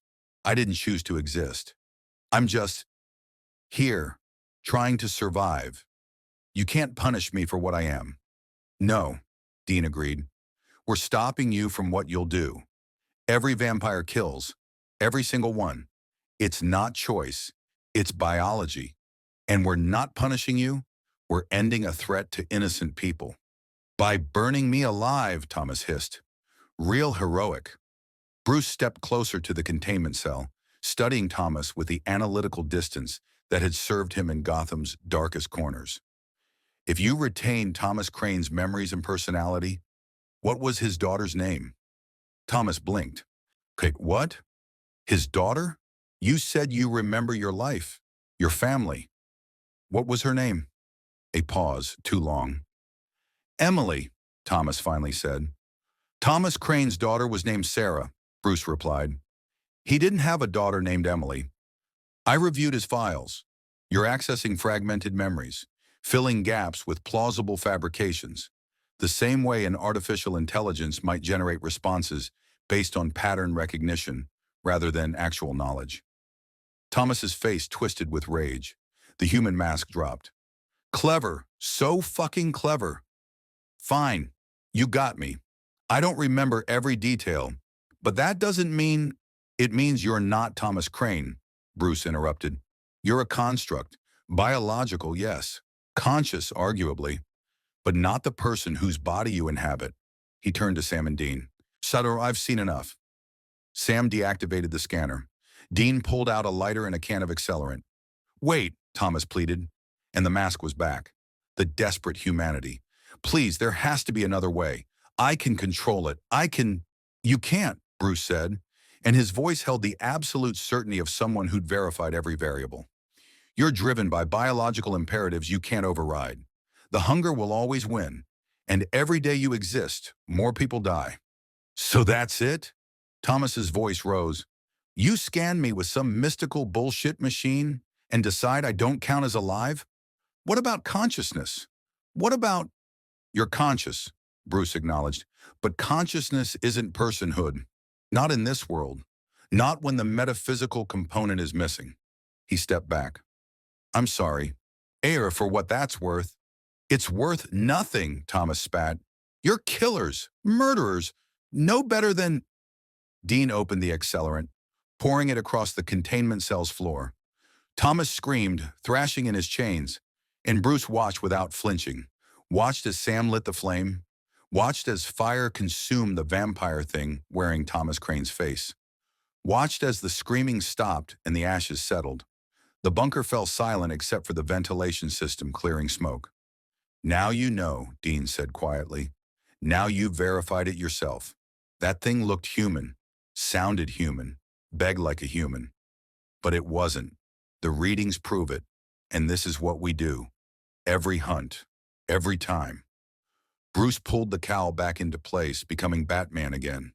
The mask settled like armor against the weight of what he'd learned.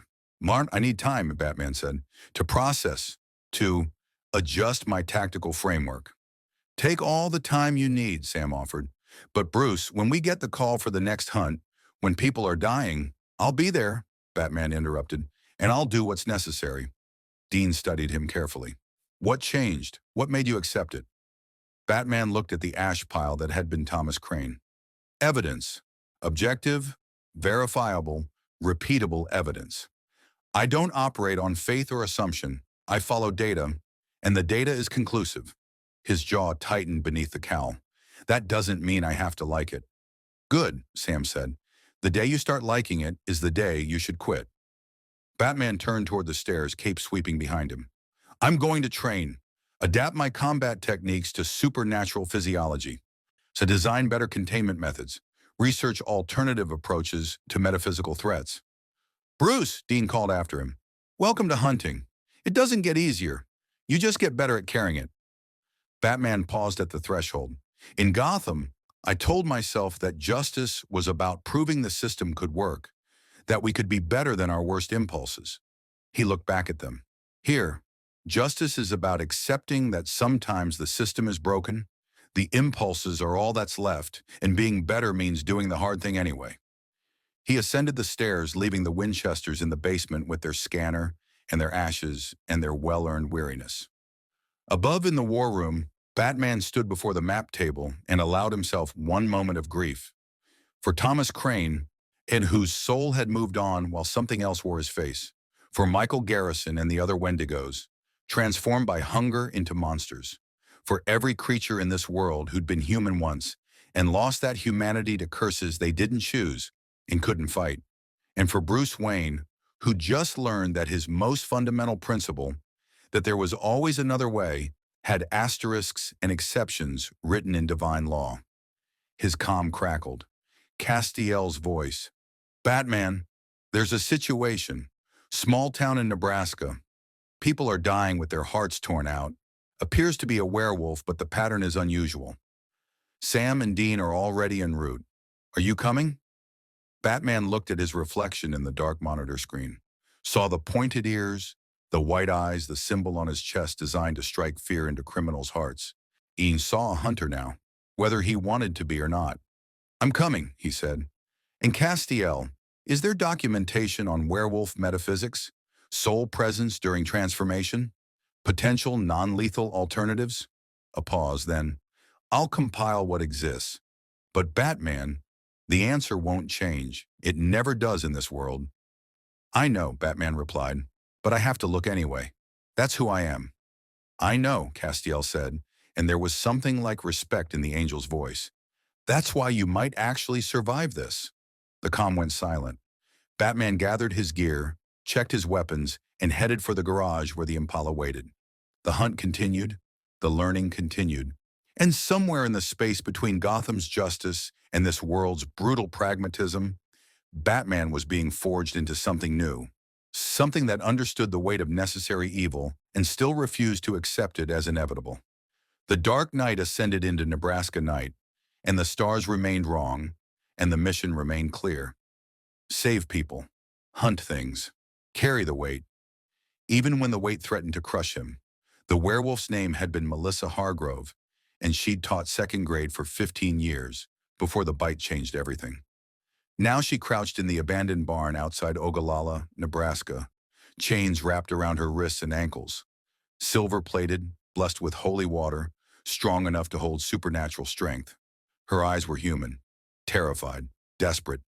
Please, she whispered as Batman, Sam, and Dean entered the barn. Please, I locked myself up. I've been locking myself up every full moon for 6 months. I haven't hurt anyone. Oh, I swear I haven't. Sam's EMF reader was already out, scanning. Dean had a silver knife in one hand, gun loaded with silver bullets in the other. Batman hung back, cowl sensors running biometric analysis on Melissa's vitals while simultaneously mapping the barn's structural integrity and exit points. The victims had their hearts torn out, Sam said not unkindly. 3 people in 4 weeks, all killed during full moons, all within 10 miles of here. That wasn't me, Melissa's voice broke. I've been chained. Look. She rattled the restraints. Every full moon, I lock myself in my basement. I set alarms. I take every precaution. Someone else is killing those people. Another werewolf, maybe. But not me. Batman stepped forward, examining the chains with professional interest. Silver-plated, as advertised. Anchored to support beams that could hold several tons of pulling force. Locked with mechanisms that couldn't be opened from the inside. The setup was thorough, intelligent, exactly what someone trying desperately to contain their curse would create. She's telling the truth about the restraints, Batman confirmed. These are properly installed, recently used, wear patterns on the locks indicate repeated engagement and disengagement over months. Could be misdirection, Dean suggested, but his tone lacked conviction. Set up the chains to look used, kill people on off nights, pretend to be the innocent victim. 3 victims, Sam said, cross-referencing his notes. Jacob Torres, killed 3 weeks ago during the full moon. Amanda Chen, 2 weeks ago, also full moon. Marcus Webb, 1 week ago. He paused. Wait, a Marcus Webb was killed on the 23rd. That wasn't a full moon. That was 4 days before. Melissa's eyes widened with desperate hope. See? I told you. The full moon is when I transform, when I have to lock myself up. But I'm human the rest of the time. Completely human. If someone died 4 days before the full moon, it couldn't have been me. Batman's cowl computer was already pulling up lunar calendars, cross-referencing with victim timelines. She's correct. The lunar cycle doesn't align with all 3 murders. 2 occurred during full moons. 1 didn't. He looked at Sam. Your research indicated werewolves only transform during the full moon. Is that accurate? Generally, yes, Sam confirmed. There are exceptions. Some bloodlines transform at will. Others are triggered by extreme emotion. But standard werewolves, which is what Melissa's bite pattern indicates, are moonlocked. Then we have a problem, Dean said. Either there are 2 werewolves or someone's setting her up. Or I'm lying, Melissa added bitterly. That's what you're thinking, right? That I'm some kind of super werewolf who can transform whenever. But I'm not. I'm a teacher. I coach girls' soccer. I have 17 students who need me back in class. I'm not a monster. Batman's sensors finished the biometric scan. Elevated heart rate, but consistent with fear, not deception. Pupil dilation, normal. Voice stress analysis showed genuine terror. Either she was telling the truth or she was the most accomplished liar he'd encountered outside the Joker. We need to verify her alibi for Marcus Webb's death, Batman said, 4 days before the full moon. Wait, where were you? School, Melissa said immediately. I was teaching. 20 witnesses. You can check. Sam was already on his phone, calling the local elementary school. 5 minutes of conversation later, he hung up with a troubled expression. Confirmed. Melissa was teaching a parent-teacher conference night on the 23rd. Multiple witnesses from 4 p.m. to 9 p.m. Marcus Webb was killed around 7 p.m. based on liver temperature. She's got an alibi. So there's another werewolf, Dean concluded. Great. Just great. Pack dynamics in a rural area? This is going to be a nightmare? Wait, Batman interjected. The pattern. 3 victims, hearts removed. That's specific. Ritualistic. He pulled up crime scene photos on his cowl display, studying the wound patterns. These aren't feeding kills. Werewolves in this world consume their victims. Correct? Usually, yeah, Dean confirmed. Messy eaters. Lots of tissue damage. Bones cracked for marrow. The whole horror show. These victims show precise surgical removal of the heart, Batman continued. Clean cuts. Almost professional. Someone with anatomical knowledge. He turned to Melissa. You're a teacher. Do you have medical training? No, Melissa said. Just basic first aid for the classroom. I can barely handle skinned knees without getting queasy. Then this isn't werewolf feeding behavior, Batman concluded. This is something else. Someone using werewolf attacks as cover for a different purpose. Sam's face went pale. Oh no, oh that's bad. What? Dean demanded. Heart extraction, ritualistic. 3 victims in lunar cycle progression. Sam was already flipping through his phone's research database. There's a spell. Black magic. Really dark stuff. You take hearts from 3 victims killed under specific lunar conditions, combine them with other ingredients, and you can create a permanent transformation talisman. Meaning, Batman pressed, meaning someone's trying to become a werewolf, Sam explained, but not a normal one. The ritual grants controlled transformation. You change when you want. Keep your human mind while transformed. Get all the power with none of the drawbacks. So there's a wannabe werewolf out there killing people to steal their hearts for a spell, Dean summarized, and framing Melissa for it. Why frame her specifically? Because I'm the obvious suspect, Melissa said quietly. Known werewolf in the area. If bodies start showing up with werewolf kills, everyone looks at me. The real killer gets to work without suspicion. Batman was already analyzing the victim list for patterns. Jacob Torres, gym teacher at the high school. Amanda Chen, nurse practitioner. Marcus Webb, he paused. Army medic, retired. All three had medical or physical fitness backgrounds. The spell requires hearts from physically strong individuals, Sam confirmed, reading from his database. Peak condition, and the final ingredient. He stopped, face going grim. The final ingredient is the heart of an actual werewolf, taken while they are transformed. The implication hung heavy in the barn's dusty air. They're going to come for me, Melissa whispered, during the next full moon. When I transform, they'll kill me and take my heart to complete the spell. When's the next full moon? Batman asked. Tonight, Sam said, checking his lunar calendar. Moonrise at 8:47 p.m. We have 4 hours. Dean raised his gun. Or we solve the problem right now. Melissa, I'm sorry, but if you're the target, the easiest way to protect everyone is... No. Batman's voice carried absolute authority. She's innocent. We don't kill innocent people. She's a werewolf, Dean countered. Tonight, when the moon rises, she'll transform into something that could rip us apart. Innocent or not, she's dangerous. She's also a victim, Batman replied, and she's taken every precaution to avoid hurting people. That demonstrates moral agency, choice. Exactly what you said differentiates humans from monsters. During the full moon, she doesn't have choice, Dean argued. The wolf takes over. Sam, back me up here. Sam looked torn. Batman's right that she's demonstrated moral responsibility, but Dean's also right that we can't control what happens when she transforms. If the chains fail, if the person trying to steal her heart shows up and breaks her restraints to get access, then we defend her, Batman interrupted. We use her as bait, prepare a trap, catch the person performing the ritual, and stop them before they complete the spell. Using a werewolf as bait, Dean said flatly, while she's transformed and potentially hostile, in a barn full of silver that'll hurt her if she gets loose. Great plan. No possible complications. You have a better alternative? Batman challenged.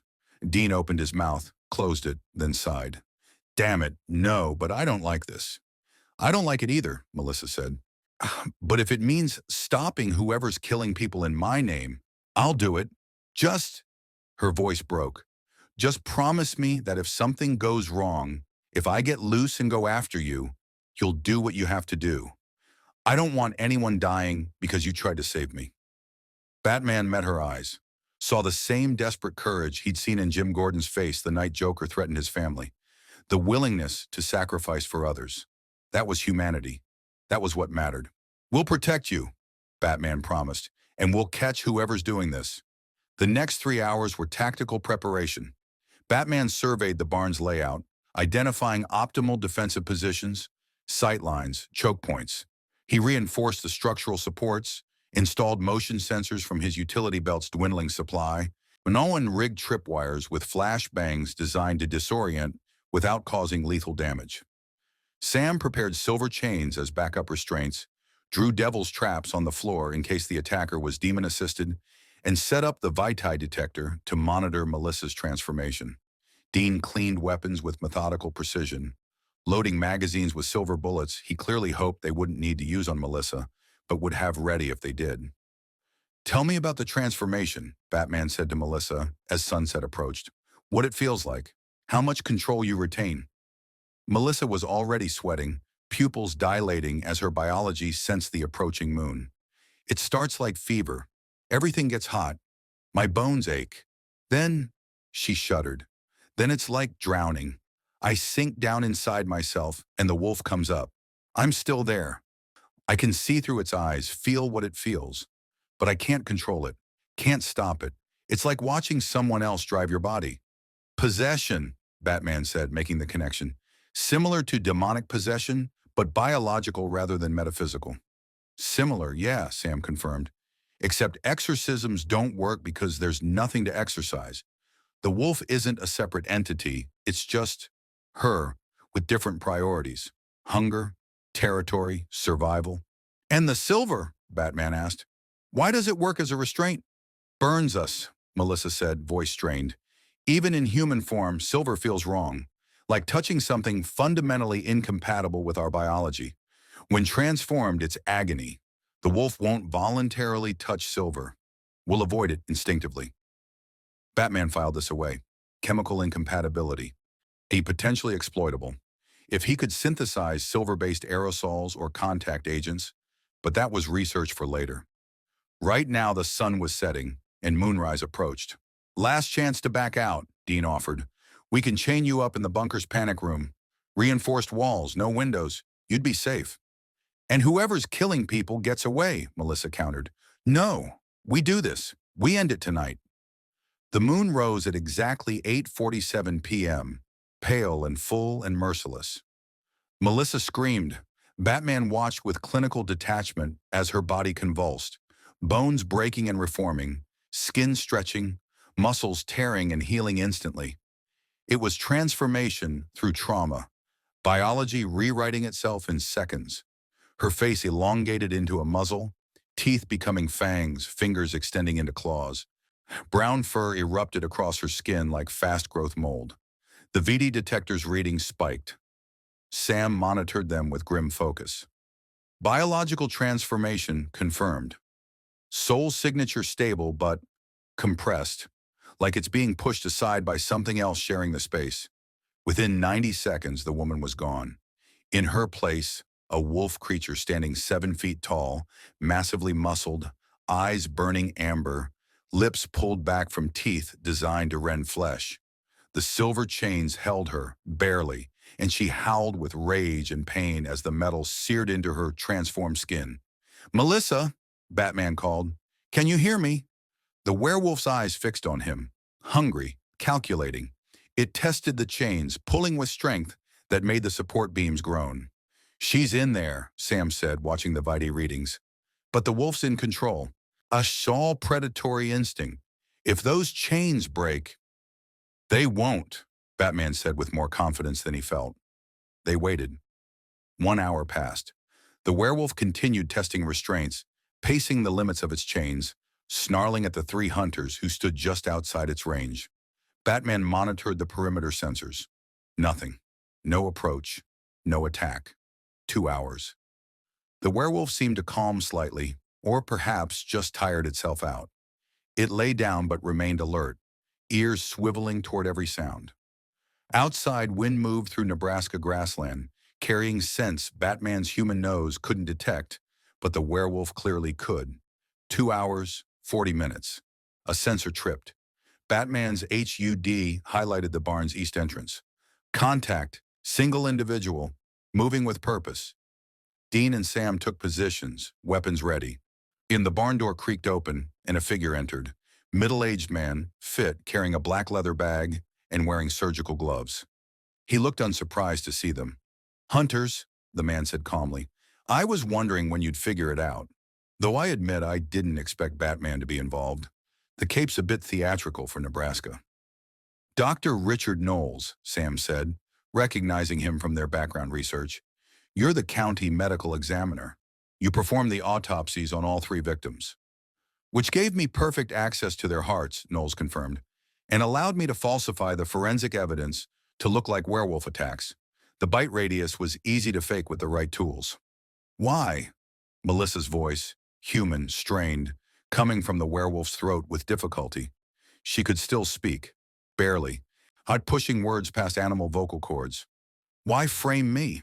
"Because you're perfect," Knowles replied. "Known werewolf, obvious suspect. And when you disappear after I take your heart during transformation, everyone will assume you ran away out of guilt. No body, no investigation, no loose ends." "The spell," Batman said. "Controlled transformation. You want werewolf power without the curse." "I want what she has," Knowles corrected, gesturing at Melissa. "Strength, speed, healing, the ability to survive anything. Do you know what it's like to be mortal in a world full of monsters? To perform autopsies on victims torn apart by things that shouldn't exist? To know that any night, any hunt, could be your last?" His voice rose with passion. "I want to be the monster. The thing other monsters fear." "So you killed 3 innocent people," Dean said flatly. "Real heroic." "Necessary sacrifices," Knowles replied. "They were strong, healthy. Their hearts will fuel the transformation. And Melissa's heart—" He pulled a wicked-looking knife from his bag, blade etched with symbols that made Batman's skin crawl. "Will complete the ritual. Nothing personal, Melissa. Just biology. He lunged toward the werewolf, knife raised. Batman moved faster. A batarang caught Knowles' wrist, the blade clattering away. Dean fired a warning shot that deliberately missed, the silver bullet embedding in wood 6 inches from Knowles' head. Sam rushed forward with iron chains, attempting to restrain the medical examiner. But Knowles was faster than he should be, stronger. He threw Sam aside like a child. He grabbed the knife with his offhand despite the batarang still embedded in his right wrist and continued toward Melissa. He's already got partial transformation, Sam realized, scrambling up. The first 3 hearts, he used them already. He's enhanced. Knowles grinned and his teeth were too sharp. Partial ritual completion. I'm stronger, faster, but not fully transformed. Not yet. I need the werewolf heart to finish it. He dodged another batarang, deflected Dean's follow-up attack, and reached the silver chains. The werewolf Melissa thrashed, trying to escape, but the chains held her in place. Knowles grabbed her transformed arm, pulling her close despite her struggles, and raised the ritual knife toward her chest. Batman's cape deployed like wings as he tackled Knowles from behind, driving him away from Melissa. And they hit the ground hard, rolling, and Batman quickly realized the problem. Knowles had maybe 60% of a werewolf's strength, which was still double what Batman could match. Knowles' fist caught Batman's jaw, snapping his head back. Blood filled his mouth. The world tilted. Training took over. Redirect. Don't resist. Use momentum. Strike pressure points. But Knowles' enhanced physiology dampened the effectiveness. Points that should paralyze merely slowed. Dean emptied his pistol into Knowles' back. Silver bullets, 6 rounds. Knowles screamed but didn't stop, just turned on Dean with murder in his eyes. The werewolf Melissa howled, a sound of pure anguish, and threw herself against the chains with desperate strength. One support beam cracked. The chains loosened fractionally. "No!" Sam shouted. "Melissa! Don't! If you break free!" But the werewolf wasn't trying to escape. She was trying to help. The chain loosened enough for her to extend one clawed arm. She grabbed Knowles by the shoulder, yanked him away from Dean, and slammed him into the ground with bone-breaking force. Knowles gasped, winded, and tried to stab the werewolf with his ritual knife. Melissa caught his wrist in her jaws and bit down. The crunch of breaking bones echoed through the barn. Knowles screamed, dropping the knife, and Melissa released him, spitting out blood and fragments. Her amber eyes met Batman's for one instant, and in them he saw Melissa Hargrove, second-grade teacher, fighting to maintain control long enough to save them. Then the wolf reasserted control, and she lunged for Knowles' throat. "Silver net!" Batman shouted. Sam was already deploying it, a weighted net made of silver mesh chain that fell over the werewolf like a blanket. Melissa shrieked in pain as the silver made contact, collapsing, trapped but alive. Knowles tried to crawl away, cradling his ruined wrist. Dean stood over him, gun reloaded, expression dark.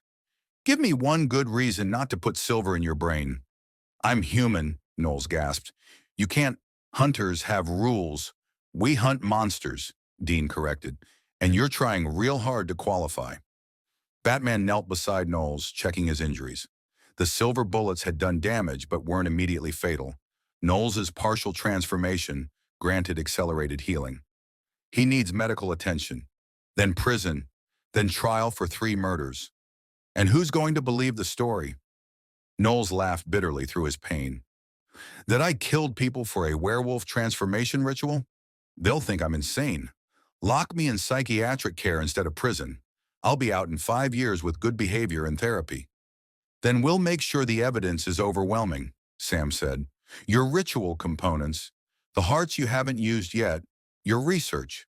It'll all point to premeditated murder, even if they don't believe the supernatural angle.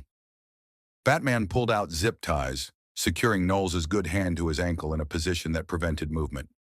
You wanted to be the monster other monsters fear. Congratulations. You've succeeded.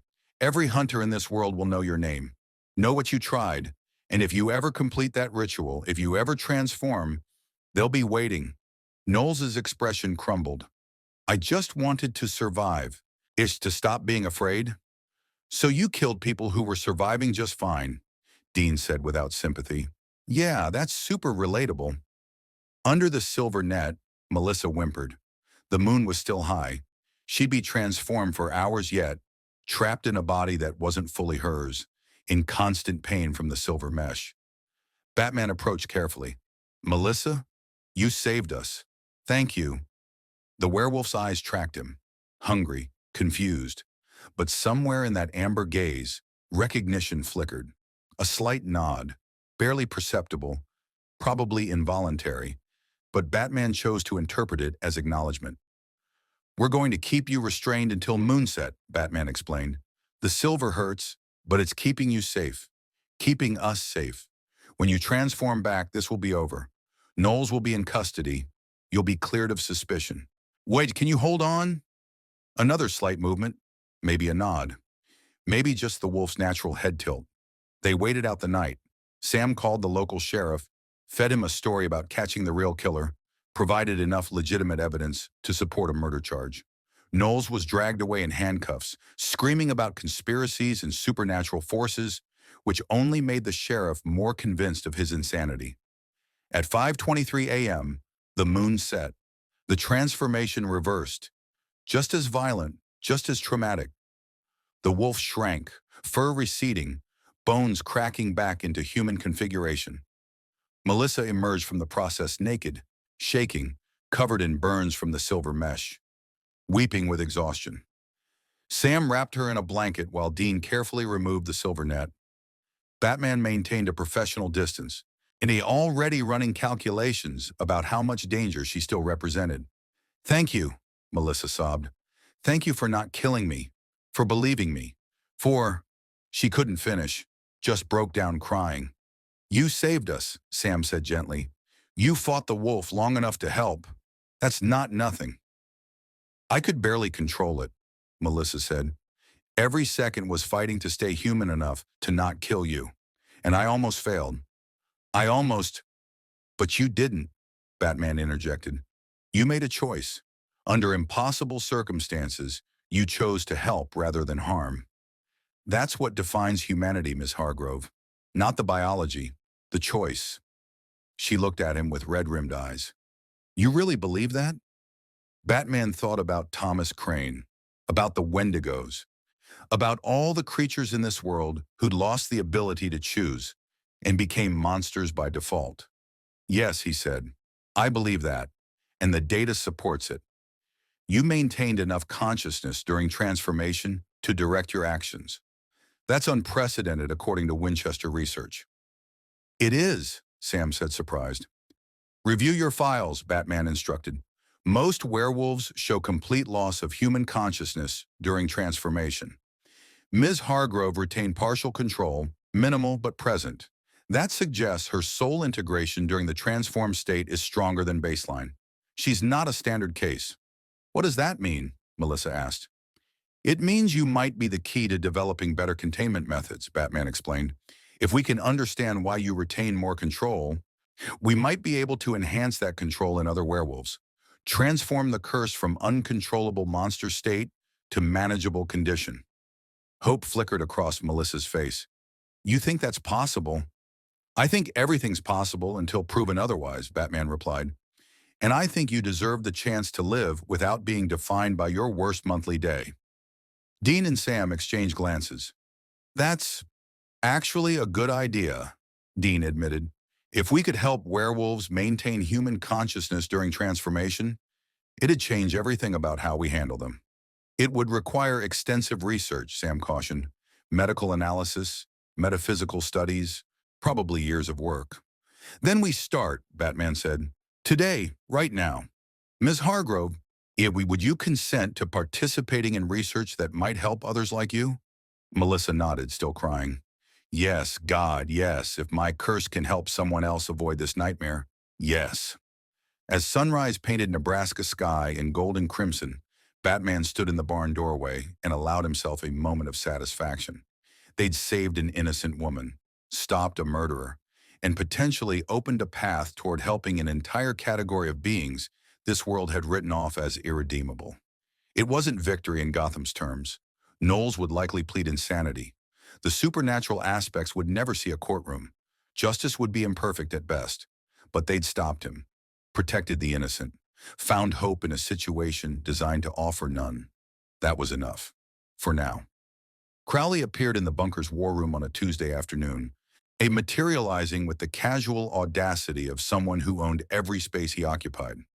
Expensive suit, blood-red tie, scotch already in hand despite the fact that he'd literally just arrived from hell. He took one look at Batman standing by the map table and smiled with the kind of predatory charm that had closed a million terrible deals. Well, well, Crowley purred, British accent smooth as aged whiskey. The bat, in the flesh. Or Kevlar, I suppose. I've heard rumors. Dimensional refugee. No way home. Working with the moose and squirrel like some sort of supernatural avenger. He took a sip of scotch. You're even more delicious in person. Batman's hand moved to his utility belt. Winchester, we have a demon. We know, Dean called from the kitchen, voice resigned. That's Crowley, King of Hell. Technically it's complicated. Not complicated at all, I'd say, Crowley corrected, strolling closer to Batman with the confidence of the immortal and insufferable. I provide information and occasional assistance. They don't kill me. Everyone benefits. Very transactional, very civilized. You're a demon, Batman said flatly. Literally from hell. Working with hunters who kill demons professionally. How is this arrangement sustainable? Mutual self-interest, darling. Crowley examined Batman like a collector assessing art. I give them cases they can't solve on their own. They handle problems that annoy me. Rogue demons, apocalyptic nonsense, the occasional Leviathan. We've developed an understanding. He paused. Though I'll admit, having Batman in the mix adds intrigue. Sam entered with a coffee, looking tired. Crowley, what do you want? Next time we're busy. I want to make the Bat an offer, Crowley announced, settling into a chair uninvited. You see, I've been following his adventures with great interest. The vampire scans, the werewolf research, the desperate attempts to find non-lethal solutions in a universe that doesn't support them. His smile widened. It's adorable. Futile, but adorable. Get to the point, Batman demanded. I can send you home. The words hung in the air like a detonation. Batman went absolutely still. Sam's coffee mug froze halfway to his lips. Dean appeared in the doorway, hand already on his demon knife. Bullshit, Dean said. Dimensional travel between separate realities isn't possible. Cass said so. Castiel said angelic power couldn't accomplish it, Crowley corrected. Angels are bound by certain rules. Demons, however, operate on different principles. Hell has access to places heaven can't reach, realities heaven can't touch, and I, as king, have resources even most demons don't. Batman's analytical mind raced through implications. What's the cost? Straight to negotiation. I like you. Crowley stood, pacing like a professor delivering a lecture. Standard deal structure. I open a portal to your Gotham. You go home. Resume your crusade against clowns and penguins and whatever other theatrical criminals infest your city. In exchange, you owe me a favor. What kind of favor? Sam asked, already knowing the answer would be terrible. Unspecified, Crowley said cheerfully. To be determined at a future date. Could be simple. Kill a rogue demon for me. Could be complex. Retrieve an artifact from a dangerous location. He could be morally ambiguous in ways that make your little bat brains squirm delightfully. He met Batman's eyes. But it would get you home. Back to your world. Your rules. Your sense of control. Batman's jaw tightened. I don't make deals with demons. Of course you don't, Crowley agreed. You're a hero. Heroes have principles, but you're also pragmatic, strategic. You calculate risk versus reward constantly. So let me lay out the math for you. He gestured expansively. Option 1, stay here. In a world where your code is increasingly untenable, where you've already burned Wendigos and watched vampires die and will inevitably compromise further. Where you're stranded, alone, without your resources or support network. Where every day you erode a little more of what makes you Batman. Or, he continued, option 2, make one deal. Hanari, go home, Return to Gotham where your methods work, where you can actually save people without killing them, where you can be the hero you promised to be. One favor, which I'll point out I could make you perform and then kill you anyway, but I won't because repeat business requires satisfied customers in exchange for everything you've lost. He's lying, Dean said immediately. Crowley's always lying. About some things, yes, Crowley admitted. But about this, I genuinely can open the portal. Cross-dimensional travel is possible with the right combination of demonic power, Enochian ritual work, and one very specific ingredient.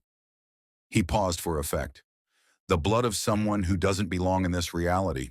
Your blood, Batman. You're the key to your own escape. Batman processed this. When it aligned with magical theory, sympathetic connections, blood as metaphysical anchor, the idea that his dimensional displacement created a trail back to his origin point. It was plausible. It was also a trap. What's the catch? Batman asked. The catch, Crowley said, is that I'm a demon. You'd be making a deal with the King of Hell. Your soul would be contractually bound to me until the favor's performed. If you die before completing it, your soul comes to hell. If you refuse to complete it, I can compel you through the contract's terms. You'd have Damocles' sword hanging over your cowled head for potentially years. And if he completes the favor, Sam pressed, his soul goes free? Completely, Crowley confirmed. Deal fulfilled, contract dissolved. He'd owe me nothing further. Of course, by then I'd have leveraged his skills for something spectacularly useful, but that's my profit margin. Batman turned to Sam and Dean. Your assessment, can he actually do this? Sam looked miserable. Probably. Crowley's a bastard, but he's a competent bastard. If he says he can open a cross-dimensional portal, he probably can. We've seen him pull off impossibilities before. And the deal structure? Batman asked. Is it binding, as he describes? Yeah, Dean confirmed. Demon deals are metaphysically enforceable. You make the deal, you're locked in. No loopholes, no escape clauses unless specifically negotiated up front. And Crowley's smart enough not to include any. Batman studied the demon. Crowley looked back with that infuriating smile, completely relaxed, utterly confident. This was his element. Temptation, negotiation, and the promise of easy solutions to impossible problems. I need to think about it, Batman said. Of course you do, Crowley replied. Take all the time you need. I'll be around, popping in occasionally to remind you that Gotham continues to suffer without its Dark Knight, that the Joker is still killing, that your rogues gallery runs rampant, that every day you spend here is a day you're not protecting the city you swore to defend. He vanished with a theatrical gesture, leaving only the smell of sulfur and expensive cologne. Silence filled the bunker. You're not actually considering this, Dean said, but it was a question. Batman didn't answer immediately. He walked to the liquor shelf, poured himself 2 fingers of whiskey, his first drink since arriving, and downed it without tasting it. Then he turned to face the Winchesters. Gotham needs Batman, he said simply. Without me, people die.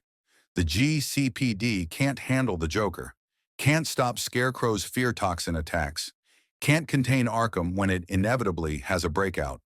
I built a system that depends on me being there to make it work.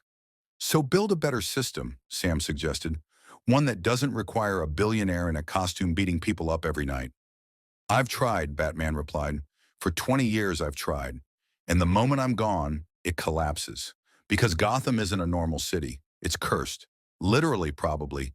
There are historical accounts suggesting the city was built on cursed ground. Without someone pushing back against the darkness, it consumes everything. Sounds familiar, Dean muttered. But Bruce, you make Crowley's deal. You're gambling with your soul. And souls are forever in this world. Not metaphor. Actual, eternal consequences. I'm aware, Batman said, which is why I need to analyze the situation logically. Calculate all variables. He looked at them. Tell me everything about how demon deals work. Every clause, every loophole, every exception. They talked for 6 hours. Sam pulled out contracts Bobby had saved. Demon deals written in blood, photocopied for research purposes, analyzed for weaknesses. Dean shared stories of deals he'd seen go wrong, people who thought they'd found clever solutions only to be dragged to hell screaming. The rules were clear and brutal. Standard demon deal. 10 years of getting what you want, then hell claims your soul forever. Crowley's modified offer, no time limit, but favor owed. Soul claimed upon death if favor incomplete or if terms violated. No loopholes in the contract language itself. Demons had millennia of practice. The only escape was completing the favor exactly as specified.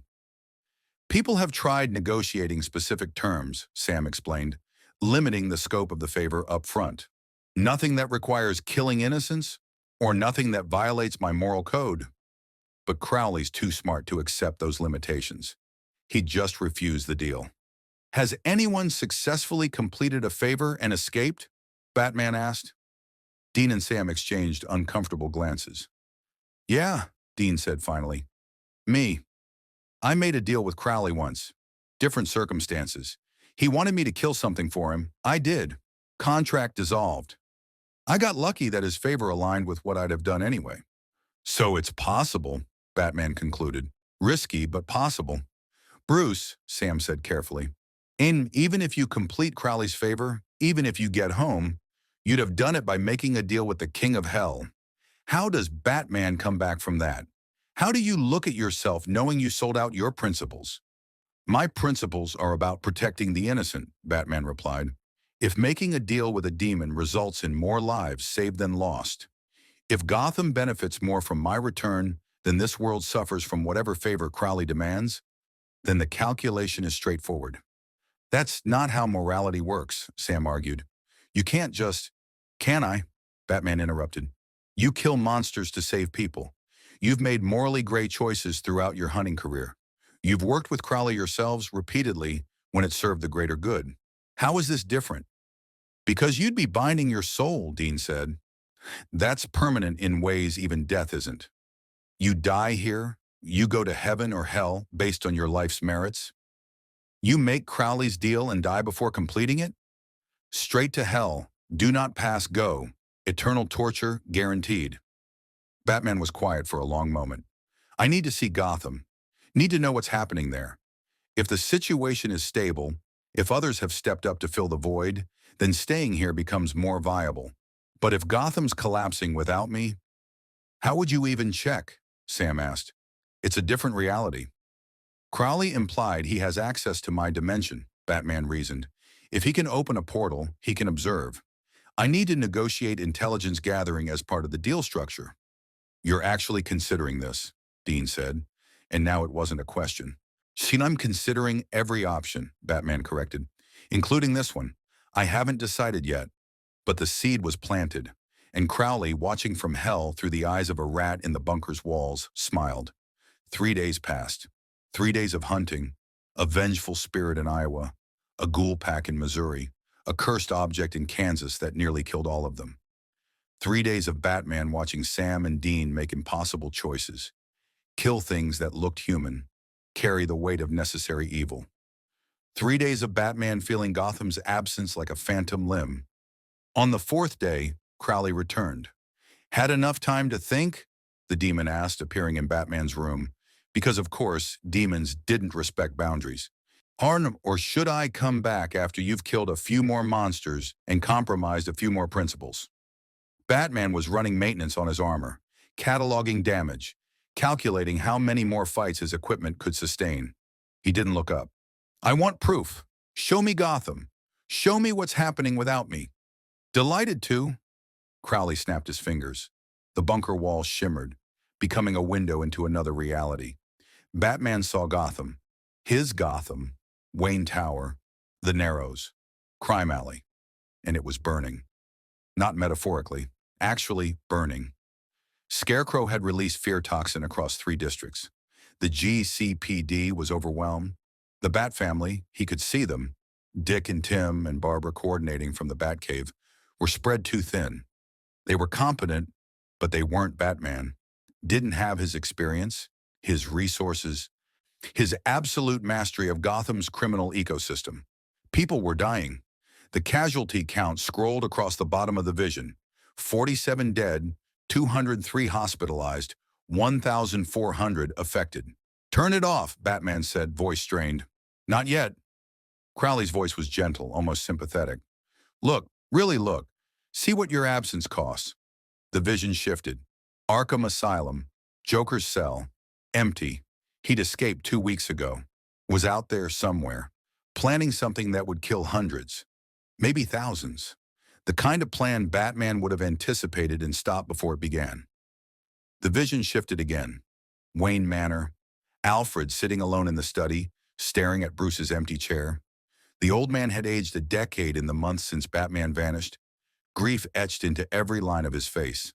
Enough, Batman growled. The vision faded. Crowley stood there, looking almost regretful. I'm not showing you this to be cruel. I'm showing you reality. Gotham needs you. Your family needs you. Every day you're here, people die who wouldn't have died if you'd been there. And whatever favor you demand could result in deaths here, Batman countered. Could, Crowley agreed, but probably won't. I'm not interested in mass casualties. I'm interested in specific, strategic outcomes. The favor I have in mind, which I won't specify until you agree, that's how these work, is surgical, precise, minimal collateral damage. You're asking me to trust the King of Hell. I'm asking you to trust mathematics, Crowley corrected. Gotham's death toll without you, measurable, ongoing, increasing. Whatever I ask you to do. Bounded, limited, finite. The scales tip dramatically in one direction. Batman stood, facing the demon directly. If I agree, hypothetically, what assurances do I have that you won't ask me to do something that violates my code so completely I can't comply? None, Crowley said honestly. But consider, if I ask something you genuinely can't do, you fail to complete the favor, and I get your soul when you die anyway. That's not good business. I want you to succeed, complete the task, and walk away. Because that means I got what I wanted. What do you want? Batman demanded. Crowley's smile turned predatory. There's an artifact. Blade of the first murderer. Kane's actual knife. The one he used to kill Abel. It's currently in the possession of a demon named Abaddon. She's a problem I need eliminated. The blade is the only weapon that can kill her permanently. You want me to kill a demon, Batman said flatly. I want you to retrieve the blade, Crowley corrected. What happens to Abaddon in the process is flexible. If you can get the blade without killing her, wonderful. If she dies resisting your theft, tragic but acceptable. I'm not asking you to murder. I'm asking you to steal from a demon who will absolutely try to kill you, to stop you. That's still self-defense, Crowley interrupted, in pursuit of an object that I need to maintain Hell's stability. Abaddon is planning a coup. If she succeeds, Hell descends into civil war. Demons flood Earth en masse. Thousands of humans die in the crossfire. You stopping her stops that. The math works in your favor. Batman processed this. It was clever. Framed not as murder but as strategic intervention with justified casualties. The kind of mission he might actually accept if it came from a legitimate source, which was exactly why it was dangerous. I need to consult with the Winchesters, Batman said. By all means, Crowley agreed. But Bruce, and I'll call you Bruce because we're negotiating seriously now, every day you delay is another day Gotham burns. Another day Alfred mourns. Another day your absence kills people who deserve better. The demon vanished, leaving Batman alone with impossible choices. Sam and Dean listened to the proposal with grim expressions. Abaddon is real, Sam confirmed. Knight of Hell. Older than Crowley, more powerful. If she's planning a coup, that's genuinely bad for everyone. Hell's hierarchy keeps demons somewhat contained, so civil war would be a nightmare. And the blade exists, Dean added. First blade, killed by Kane, currently missing. If Crowley needs it to stop Abaddon, that part checks out. So the favor is legitimate, Batman concluded. The favor is strategically sound, Sam corrected. But Bruce, you'd still be making a deal with a demon, binding your soul to Crowley until you complete it. If something goes wrong, if you die during the mission, if Abaddon kills you, then I go to hell, Batman finished. I understand the stakes. Do you? Dean challenged. Hell isn't a metaphor here. It's literal torture. Centuries of it. Your soul flayed apart over and over. I spent 40 years there. Subjective time. and it broke me. Made me into something I'm still trying to come back from. You willing to risk that? Batman thought about Gotham burning, out about Alfred's grief, about the Joker planning mass murder, about the people dying every day because Batman wasn't there to stop it. Yes, he said quietly, I'm willing to risk that, because the alternative is abandoning Gotham, and I can't do that. Sam looked devastated. Bruce, there has to be another way. We can research dimensional magic, find a non-demonic solution. It might take time, but how much time? Batman interrupted. Months? Years? How many people die while I research alternatives? No answer, because they all knew the math. If I make this deal, Batman said, will you help me complete the favor? Help me get the blade, minimize casualties, get home alive? Dean and Sam looked at each other. A silent conversation passed between them. Years of partnership, trust, shared trauma. Yeah, Dean said finally, we'll help. And because you're right about Abaddon needing to be stopped. And because, he stopped, struggled with the words. Because you're our friend, and we don't abandon friends, even when they make stupid decisions. Stupid or strategic? Batman asked. Both, Sam said. Definitely both. Batman nodded slowly. Then I need to prepare. Research everything about Abaddon, her capabilities, her vulnerabilities, the Blade's location, optimal infiltration strategy. We've got files, Sam offered.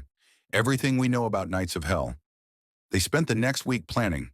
Batman absorbed information with the focus that had made him the world's greatest detective. Abaddon's history, Knight of Hell, created before the Flood, warrior who'd slaughtered armies. Her current status, possessing a woman named Josie Sands, building demon army, more hiding in an abandoned convent in Massachusetts. The first Blade's location, with Abaddon, used as symbol of her power. The plan, infiltrate, locate Blade, extract. Kill Abaddon only if absolutely necessary for mission success. Batman designed the approach with military precision. Entry points, escape routes, contingencies for demon possession, hellhound attacks, demonic powers. He upgraded his armor using bunker resources, added holy water reservoirs to his gauntlets, lined his cape with salt-laced fabric. Castiel appeared on the 6th day. I understand you're considering Crowley's offer, the angel said without preamble. I'm past considering, Batman replied. I'm planning. Castiel's ancient eyes held something like sorrow.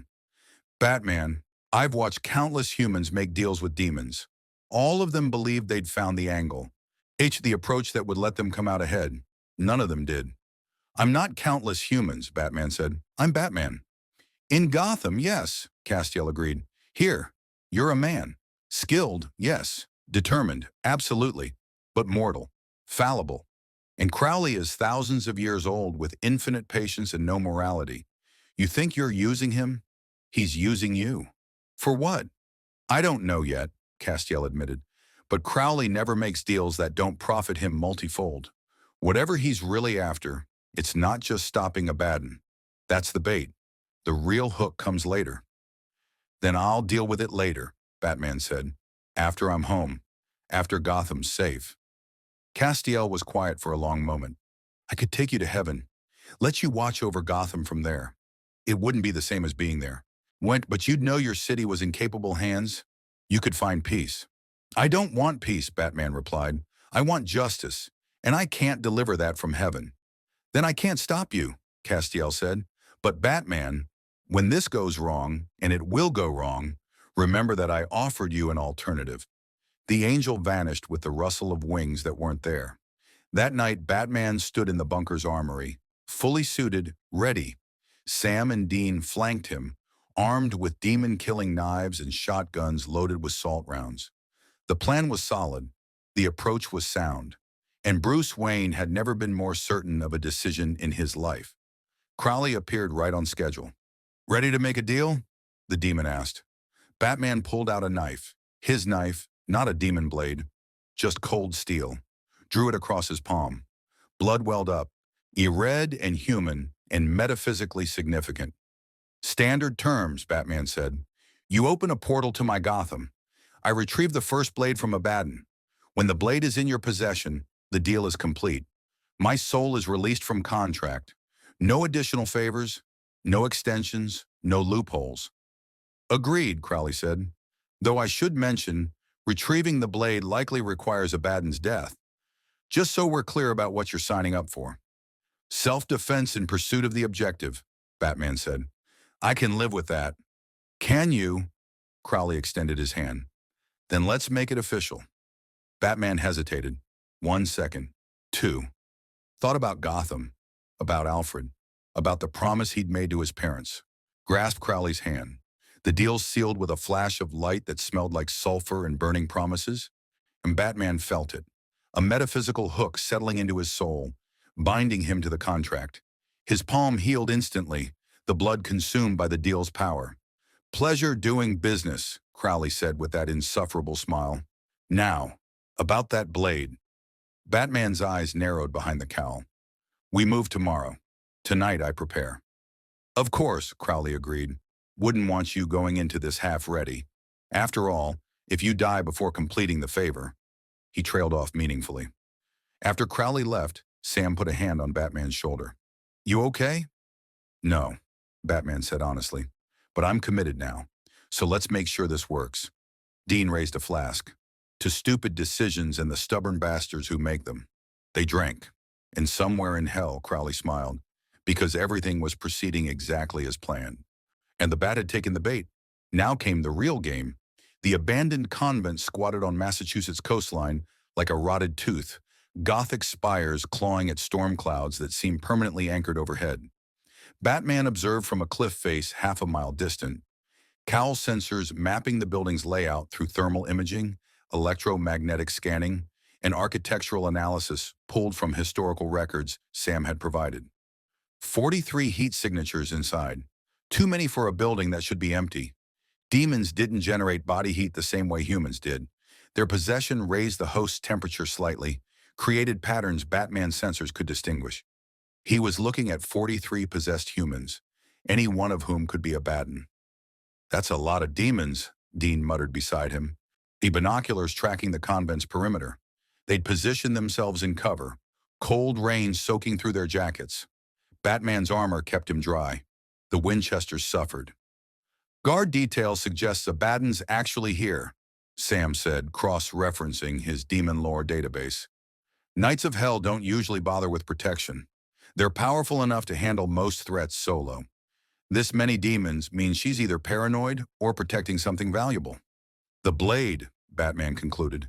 She knows Crowley wants it, knows it's the one weapon that can kill her permanently. She's fortified her position, which makes infiltration nearly impossible, Dean said.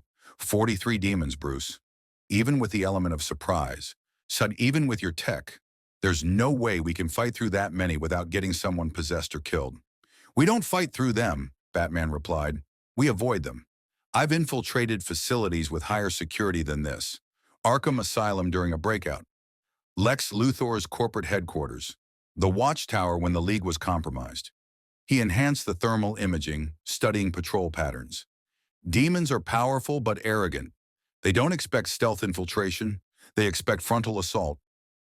Because that's what hunters do, Sam realized. We kick in the door, start exercising or stabbing. Abaddon's prepared for that. She's not prepared for me, Batman said with absolute certainty. And the plan was elegant in its simplicity. Batman infiltrates solo during the guard change at 2 a.m. when patrol patterns overlapped and created a 17-second gap in coverage. He locates Abaddon's chamber, likely the convent's old chapel, central location, defensible, identifies the blade, extracts it while avoiding detection. If discovered, smoke pellets and flashbangs create chaos while he escapes via grapnel to the cliffsides. Sam and Dean would provide overwatch and emergency extraction, armed with holy water and exorcism chants if demons gave chase. Castiel was on standby for angelic intervention if everything went catastrophically wrong. You'll be alone in there, Dean said, surrounded by demons. If one of them possesses you, demons can't possess the unwilling, Batman interrupted. Your research was clear. I don't consent. When I don't invite them in, they can't take me. Technically true, Sam hedged, but there are exceptions. Powerful demons can override resistance if you're weakened, unconscious, or compromised. And Knights of Hell are the most powerful demons that exist below Hell's aristocracy. Then I don't get weakened or compromised, Batman said flatly. He waited until 1:47 a.m., then moved. The infiltration was textbook. Grapnel line to the convent's north wall, avoiding the main entrance's demonic wards. Climbed to a third-floor window, original glass, 19th century, poorly maintained. Cut through with a diamond-tipped tool from his utility belt, silently. Slipped inside. The convent's interior reeked of sulfur and decay. Demons were messy tenants. They didn't maintain buildings, just occupied them until the structures collapsed. Batman moved through corridors with absolute silence, cape gathered to prevent dragging sounds, boots placed precisely to avoid creaking floorboards. His cowl's sensors painted the environment in overlapping data streams. Heat signatures revealed demon positions through walls. Audio sensors picked up demonic conversations. Latin phrases, ancient languages his translation software struggled to parse. He moved between patrols like smoke, always 3 steps ahead of detection. The chapel was exactly where he'd predicted. Central chamber, vaulted ceiling, stained glass windows depicting saints whose faces had been scratched away by claws. At the altar, a figure knelt, not praying, sharpening. Abaddon wore Josie Sand's body like stolen clothing, but everything about her posture screamed predator. Red hair, a period dress from the 1950s when she'd possessed the woman of letters, and eyes that glowed ember bright in the chapel's darkness. In her hands, the first blade, ancient metal that predated bronze, carved with symbols that hurt to look at directly. Batman's sensors screamed warnings.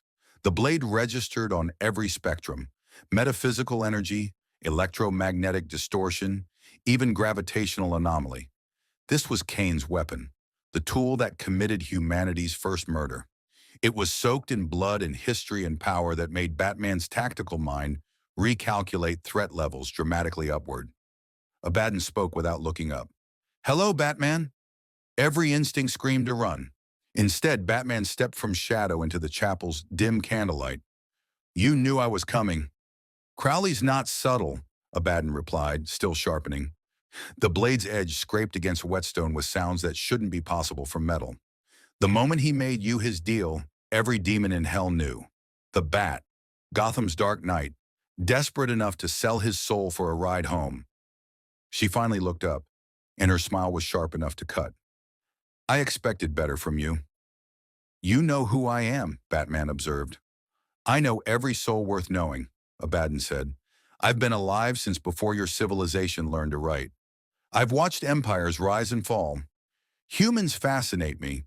You build such intricate moral codes, then compromise them the moment circumstances pressure you."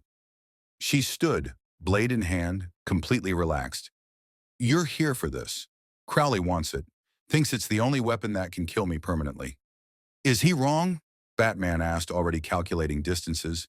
The attack vectors, escape routes. "No," Abaddon admitted. "The first blade can kill Knights of Hell. It's literally designed for that purpose. Kane was one of us before he took the mark, turned on his own kind. This blade is baptized in betrayal and fratricide. It's perfect for killing the unkillable." She moved with liquid grace, circling Batman like a predator assessing prey. "But here's what Crowley didn't tell you, Bat. The blade requires the mark of Cain to use properly. Without the mark, it's just a very old knife. With the mark," she paused dramatically, "it makes you powerful beyond measure, and utterly, inevitably corrupted." Batman's hand moved to his utility belt, finding the modified holy water spray. "Crowley didn't mention that." "Shocking," Abaddon said with false surprise. "It's almost like the King of Hell isn't trustworthy." Tell me, did he explain what happens when you deliver the blade to him? That he'll use it to consolidate Hell's power? That he'll become unkillable and unstoppable? That you'll have handed ultimate power to a demon?" "He explained that you're planning a coup," Batman countered. "That if you succeed, Hell descends into civil war and demons flood Earth en masse." Abaddon laughed, rich and genuinely amused. Oh, that's good. That's actually good. Yes, I'm planning a coup, but not the kind Crowley described. I want to restore hell to its proper function, punishment for the wicked, eternal justice for those who deserve it. Crowley's turned it into a bureaucracy, a business. He makes deals, trades souls like commodities, treats damnation as transaction. She leaned closer, and Batman smelled sulfur and something older. Burnt offerings, mine ancient sacrifices. I want to burn it all down and rebuild. Return hell to what it was meant to be. And yes, that would release some demons into your world temporarily. But it would also restore cosmic balance, proper punishment for evil, genuine consequences for sin. You're still a demon, Batman said. Still evil by definition. By your definition, Abaddon corrected. I was human once, before hell remade me. I remember mortality, remember choosing damnation rather than compromise. I have conviction, Bat. Crowley has accountancy. She held out the blade, hilt first. So here's my counteroffer. Take the blade. Kill Crowley with it. Free yourself from his deal, and I'll open a portal to your Gotham personally, no strings attached, because removing Crowley benefits me and I can afford generosity. Batman stared at the offered blade. Why would you give me the weapon that can kill you? Because I don't think you'll use it on me, Abaddon said simply. You're Batman. You don't kill. That's your whole thing. You'll take this blade, kill Crowley in self-defense, because he'll absolutely try to stop you from reneging on your deal, and then you'll go home. You won't hunt me. You'll have what you want. I'll have what I want. Everyone wins except Crowley. It was tempting, terrifyingly tempting. Take the blade, kill Crowley, go home. No eternal contract, no soul binding. Just tactical elimination of an evil that needed eliminating anyway. Except, if I kill Crowley, I become exactly what I swore never to be, Batman said. A killer. Even if the target is a demon who deserves it. Even if it's self-defense. I crossed that line, and there's no coming back. But you've already crossed it, Abaddon pointed out. The Wendigos you burned. The vampires you watched die. You didn't pull the trigger, but you approved the execution. You've already compromised, Bat. Already adapted to this world's rules. One more step isn't that far. She was right. That's what made it dangerous. Batman's hand moved from the holy water to his grapnel gun. I'm taking the blade, but not to kill Crowley, to complete my deal and go home. Then you're a fool, Abaddon said, and attacked. She moved with speed that made vampires look sluggish, one moment offering the blade, the next driving it toward Batman's throat with Night of Hell's strength behind it. Batman twisted, the blade missing by millimeters, and deployed smoke pellets in the same motion. The chapel filled with choking darkness. Abaddon laughed, unbothered. Smoke? Really? I've existed since before your species discovered fire. Darkness is my element. Batman didn't respond verbally. Waste of breath, tactical disadvantage. Instead, he moved through the smoke using echolocation sensors in his cowl, mapping Abaddon's position by sound. She was circling, blade ready, searching. He dropped from the ceiling rafters where he'd grappled in silence, landing behind her. Taser deployed. 50,000 volts. Enough to drop a metahuman. Abaddon convulsed, screamed, but didn't fall. Demons could be hurt by electricity but not incapacitated. She spun, blade flashing, and this time caught Batman's cape. The reinforced fabric held, but the blade's edge began cutting through like it was paper. Batman released the cape, let it fall away, hurrying it and threw a handful of iron shavings directly into Abaddon's face. Iron-burned demons disrupted their connection to possessed bodies. She stumbled back, clawing at her eyes, and Batman used the opening to grab the first blade from her weakened grip. The moment his gauntlet touched it, power surged. Not metaphysical, not magical, just potential. The blade weighed nothing, felt perfect in his hand, balanced like it was custom-made for him. Every combat instinct he'd ever developed suddenly screamed that he could use this weapon to cut through anything. Anyone. Kill Abaddon. Kill Crowley. Kill every demon in the building. So easy. Just one cut. Just one. Batman dropped the blade like it was burning him. Abaddon recovered, eyes still streaming from the iron, and laughed through her pain. Feel it? The mark calls to those worthy of bearing it. The blade recognizes killers, and you, Batman, are a killer. You've just been too stubborn to admit it. I'm leaving, Batman said, picking up the blade again, carefully holding it by the hilt through his armored gauntlet, maintaining psychological distance. With the blade. Through 43 demons? Abaddon asked. Good luck with that. She raised her hand and every demon in the convent converged on the chapel. Batman calculated odds in microseconds. 43 demons. One exit. No backup inside the building. Blade in hand but unwilling to use it lethally. The math was terrible. He triggered the emergency signal. Outside, Sam and Dean opened fire. Not into the convent, but into the air. Shotgun blasts loaded with rock salt and holy water, creating a diversion. The demons rushed toward the sound, thinking it was an assault. Batman used the confusion. Grapnel line to the chapel's vaulted ceiling, then through the stained glass window in a shower of ancient shards. Fell 3 stories, cape. Wait, he'd released his cape. No gliding. This was going to hurt. He hit the ground in a roll that shattered his right shoulder guard and sent pain screaming through his ribs. Kept moving despite it. Demons were pouring from every exit, searching for him. The Impala's engine roared to life. Dean behind the wheel, Sam in the passenger seat, back door open. Move! Move! Move!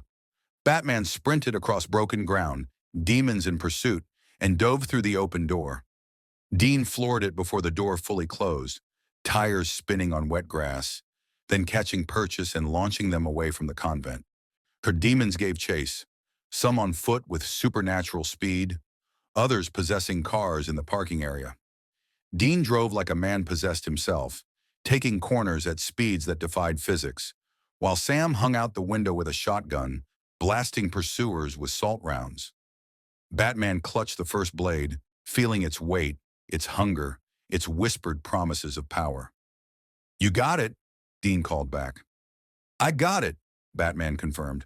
Great, because we've got about 12 demons on our tail, and I'm running out of road.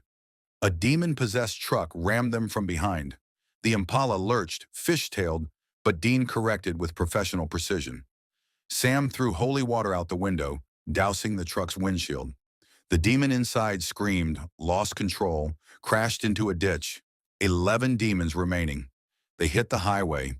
Summer and Dean pushed the Impala to 130, engine screaming. The demon vehicles matched pace. One pulled alongside and the possessed driver, a woman whose eyes burned black, grinned at them and yanked her wheel hard left.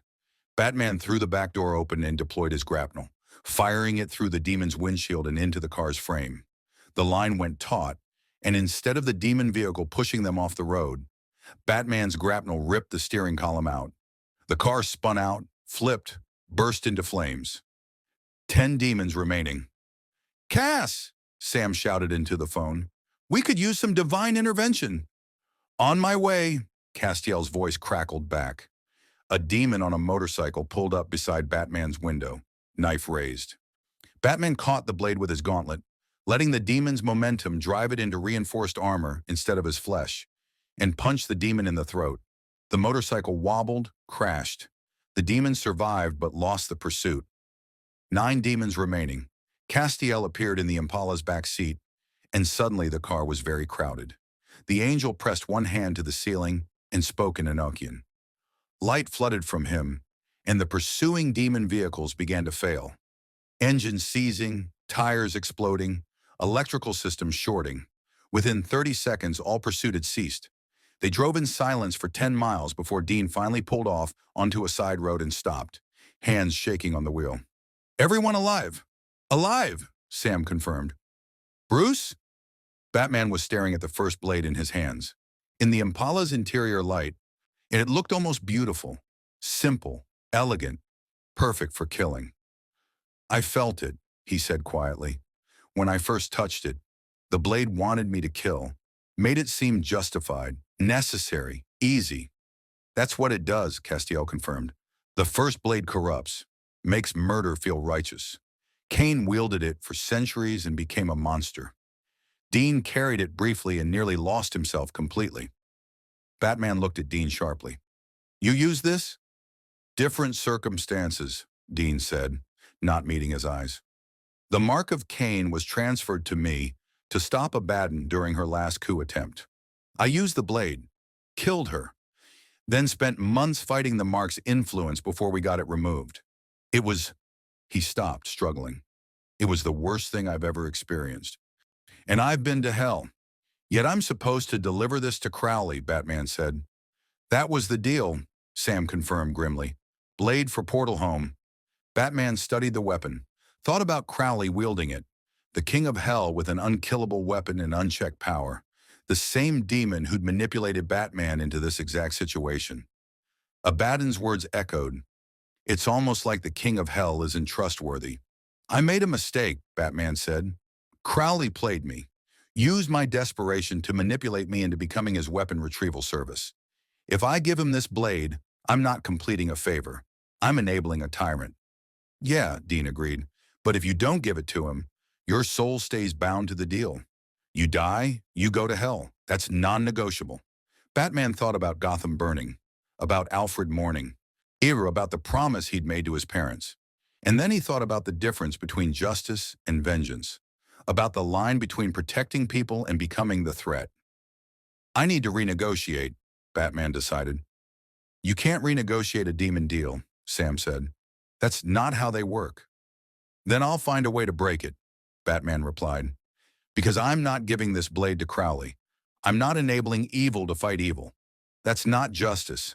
That's just choosing which monster wins. Castiel smiled, small and sad. That's very noble, Batman. It's also suicidal. Crowley will hunt you. Try to force compliance. Use every resource hell possesses to make you deliver the blade. Let him try, Batman said. I've fought gods before. I can fight demons. Not without dying, Castiel pointed out. And when you die, then I go to hell, Batman finished. I understand the stakes, but I'm not compromising this time. Not anymore.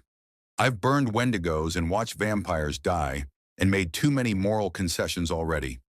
This is where I draw the line. Dean looked at Sam. Sam looked at Castiel.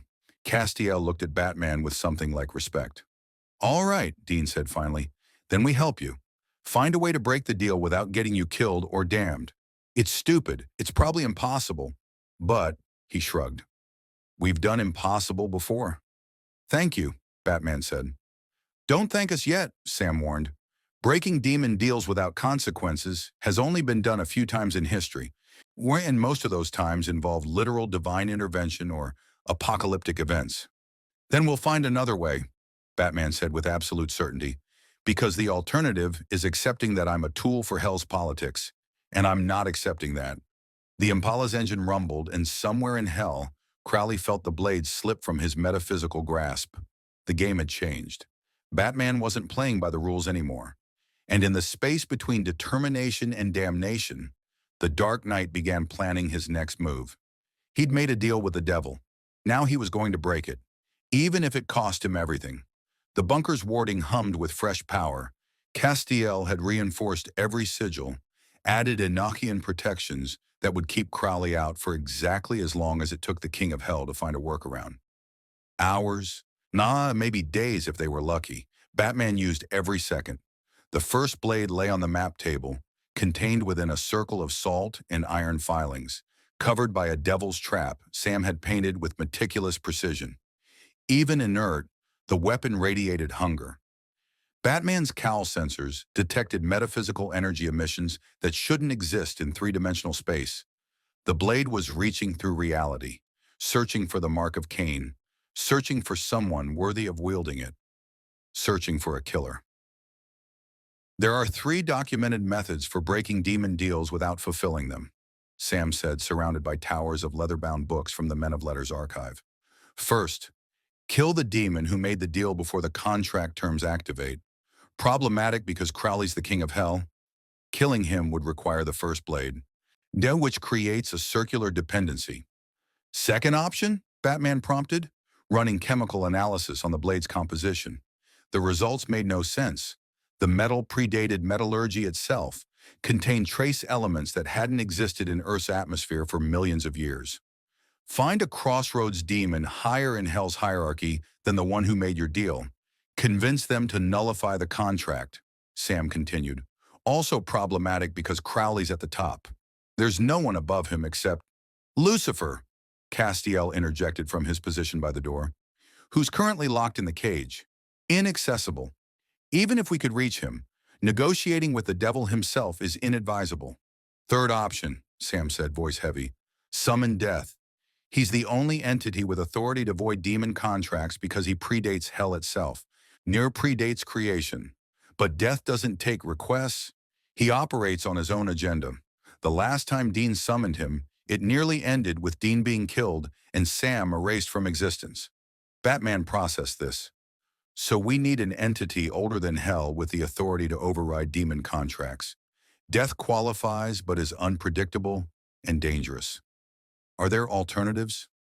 God, Castiel offered, but he's not answering prayers these days. Hasn't for years. Some of us think he left entirely. Then we find death, Batman decided. Summon him. Negotiate. You don't negotiate with death, Dean said, emerging from the armory with a bottle of whiskey and the exhausted expression of someone who'd tried before. You petition. Politely. Even while hoping he doesn't decide you're interesting enough to kill just to see what happens. I've negotiated with Darkseid, Batman replied. A cosmic personification of death can't be worse than the god of tyranny. Famous last words, Dean muttered, but pulled out Bobby's journal anyway, flipping to the summoning ritual. All right, Death Summoning 101. You need his scythe, which we don't have and can't get. Or you need an object of significant death, mass casualty event, battlefield, execution site. Something soaked in mortality. Batman thought for a moment, then reached into his utility belt and pulled out a batarang, not one of his standard ones. This one was darker, older, with a small rust-colored stain on the edge. Crime Alley, he said quietly, where my parents died. I return there on the anniversary every year. I collected soil from the exact spot their blood spilled. This batarang was forged with that soil incorporated into the metal. It's literally baptized in the death that created Batman. The room went silent. That's dark, man, Dean said finally. Like really dark. It's functional, Batman corrected. Material components for magical rituals require symbolic resonance. This has maximum personal resonance for death, loss, and transformation. Sam examined the batarang with scholarly fascination. This might actually work. Death responds to symbolism, a weapon forged from the site of the murder that created you. That's powerful thematically. It's also dangerous, Castiel warned. You're summoning death with an object that represents your creation through violence. He'll see that. See you.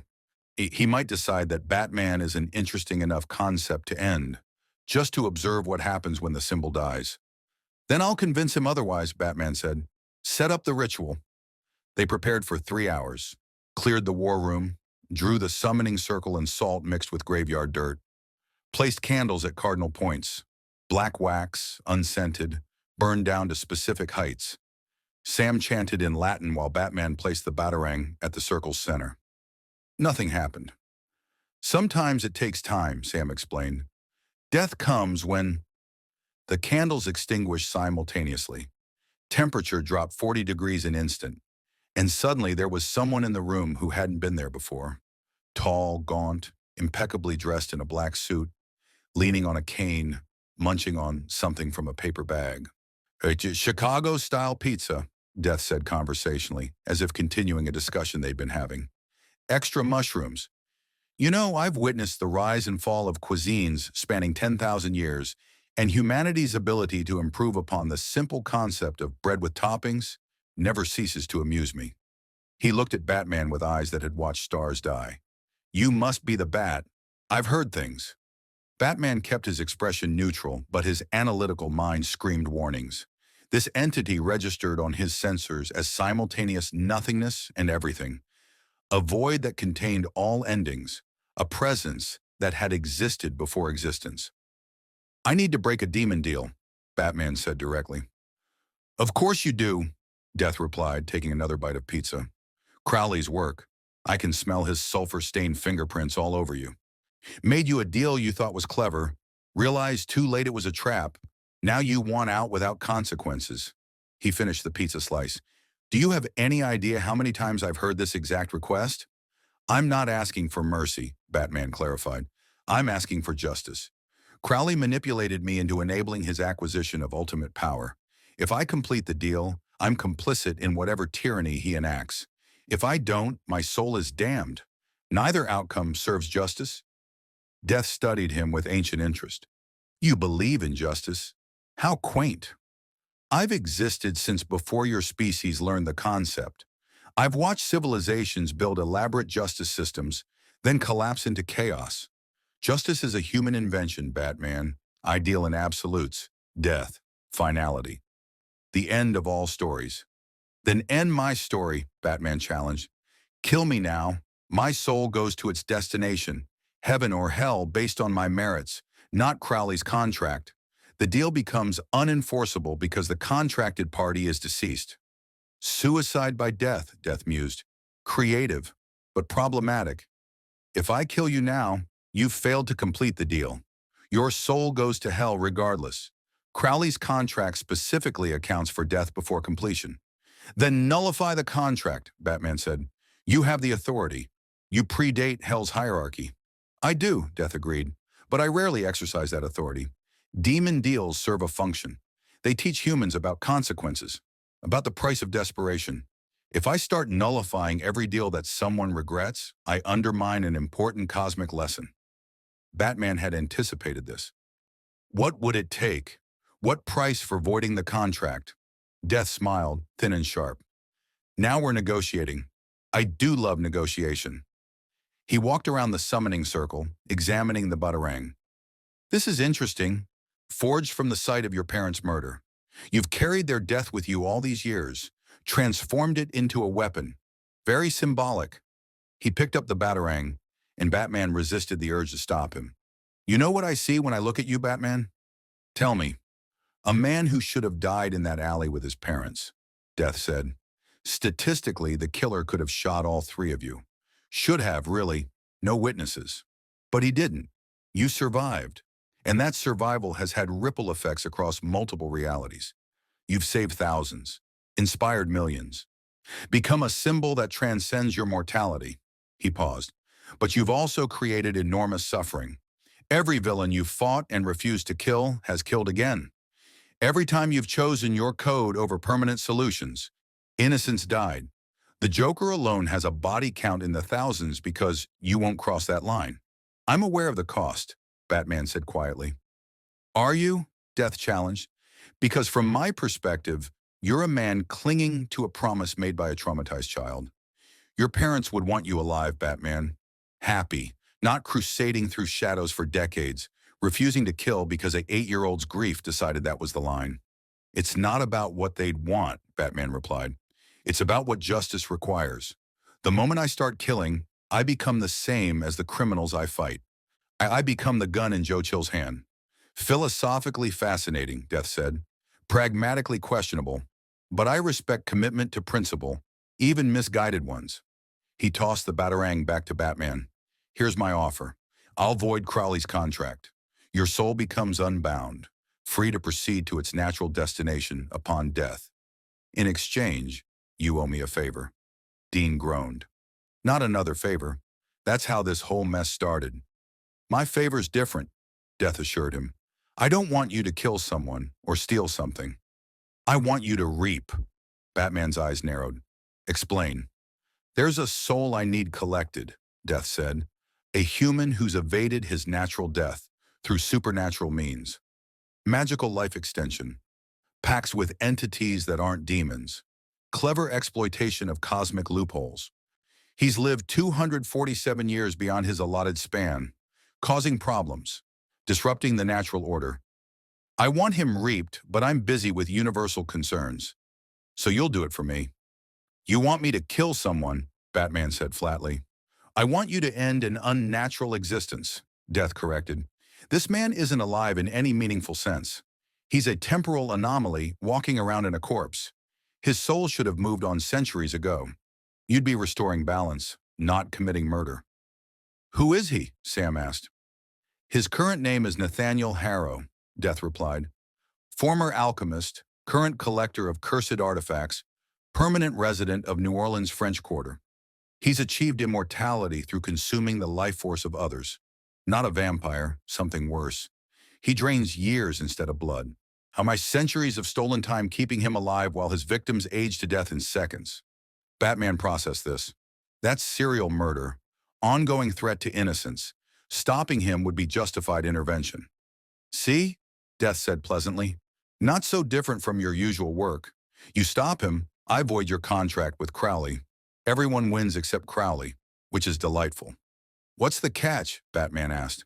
The catch, Death said, is that you have to personally end him, not capture him for trial, not hand him to authorities. You, Batman, Dark Knight of Gotham, must take Nathaniel Harrow's unnatural life with your own hands. No proxies, no delegation. You cross your line, break your code, and in doing so, learn the lesson I've been trying to teach humanity for millennia. Which is? Batman asked. Was that death is inevitable, Death replied. Even for symbols, even for promises, even for codes built on childhood trauma. Everything ends, Batman, including your certainty that you can always find another way. The room fell silent. This is a trap, Castiel said. He's manipulating you into killing, which compromises everything Batman stands for. Is it manipulation if I'm being completely transparent? Death asked. I'm offering him exactly what he wants. Freedom from Crowley's deal, in exchange for exactly what he doesn't want to give. That's honest negotiation. Batman stared at the ancient entity, calculating odds, analyzing options.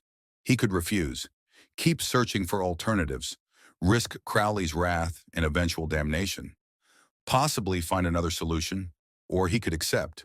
Kill one man, one serial killer who'd murdered hundreds, he who'd lived centuries past his natural span, and free himself from hell's contract. The utilitarian math was clear. One death to prevent Crowley's acquisition of ultimate power. One code violation to preserve the ability to save thousands more in Gotham. But if he accepted, if he killed Nathaniel Harrow with his own hands, he'd prove a Baden right. Prove that Batman was a killer who'd simply been waiting for sufficient justification. I need time to consider, Batman said. Of course, Death agreed. Take a week. I'll return for your answer. But Batman, Crowley won't wait a week. He's already hunting you, already mobilizing hell's resources to force compliance. The longer you delay, the more danger you're in. He moved toward the door, then paused. Oh, and keep the blade secured. It's calling to you, getting louder every hour. Eventually, it'll be loud enough that you'll use it. And once you do, you won't need my help breaking Crowley's deal. You'll just kill him yourself, which would be entertaining, but wouldn't teach you anything.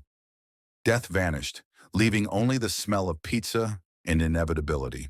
Batman stood motionless, staring at the first blade in its containment circle. He's right about one thing, Sam said quietly. Crowley's not going to wait. We've got maybe 48 hours before he finds a way through the wards.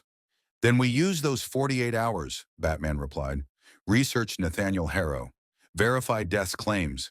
Determine if killing him is genuinely the only option or if there's an alternative. Bruce, Dean said carefully, even if there's an alternative, capture, imprisonment, whatever.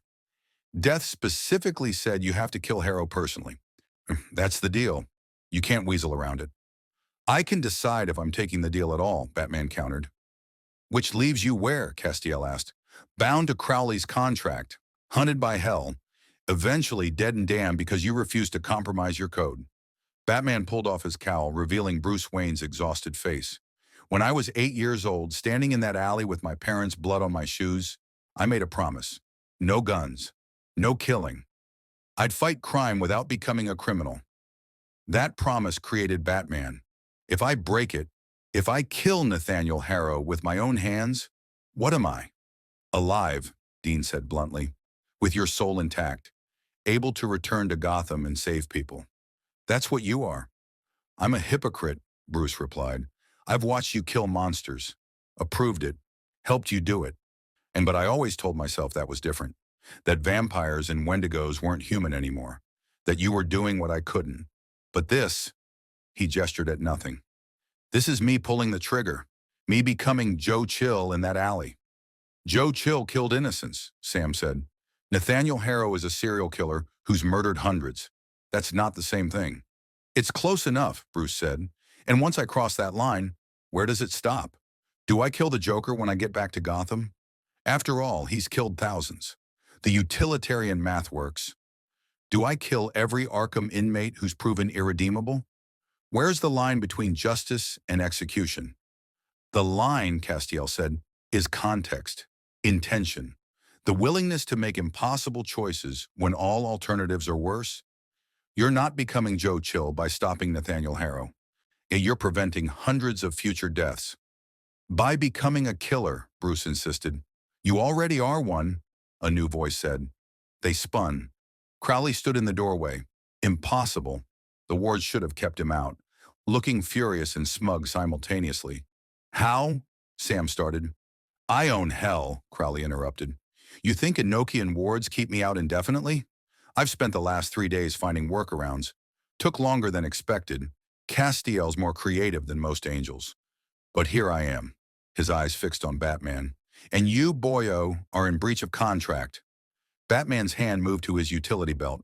The blade stays with me until I decide what to do with it. That's not how this works, Crowley said, advancing. You made a deal. You owe me the blade. Every moment you delay is increasing your eternal suffering. Hell has creative options for contract violators. Touch him and I'll kill you, Dean said, demon blade drawn. With what? Crowley laughed. That toothpick? I'm the king of hell, Dean. You've stabbed me before. It hurt, but it didn't kill me. Only one weapon can do that. He gestured toward the first blade. And convenient, it's right there. Batman made a calculation, grabbed the first blade from its containment circle. The moment his hand touched it, power flooded through him. Every tactical instinct he'd ever developed suddenly screamed solutions. Kill Crowley. Kill Castiel if he interferes. Kill the Winchesters if they try to stop you. Kill Death when he returns. Kill everyone who stands between Batman and Gotham. So simple, so clear, so right. Bruce Wayne's consciousness, buried under the blade's influence, struggled to surface. The weapon wanted a killer, was designed for killers, responded to the darkness Bruce had spent decades containing. That's it, Crowley purred. Feel the power, the clarity. You could kill me right now, Batman. Break the deal through murder. Go home. All it costs is your code, your promise, your precious principles. Batman raised the blade, pointed it at Crowley's throat. Dean and Sam moved to stop him, but Castiel held them back. Wait. Bruce Wayne, deep inside Batman's tactical mind, fought.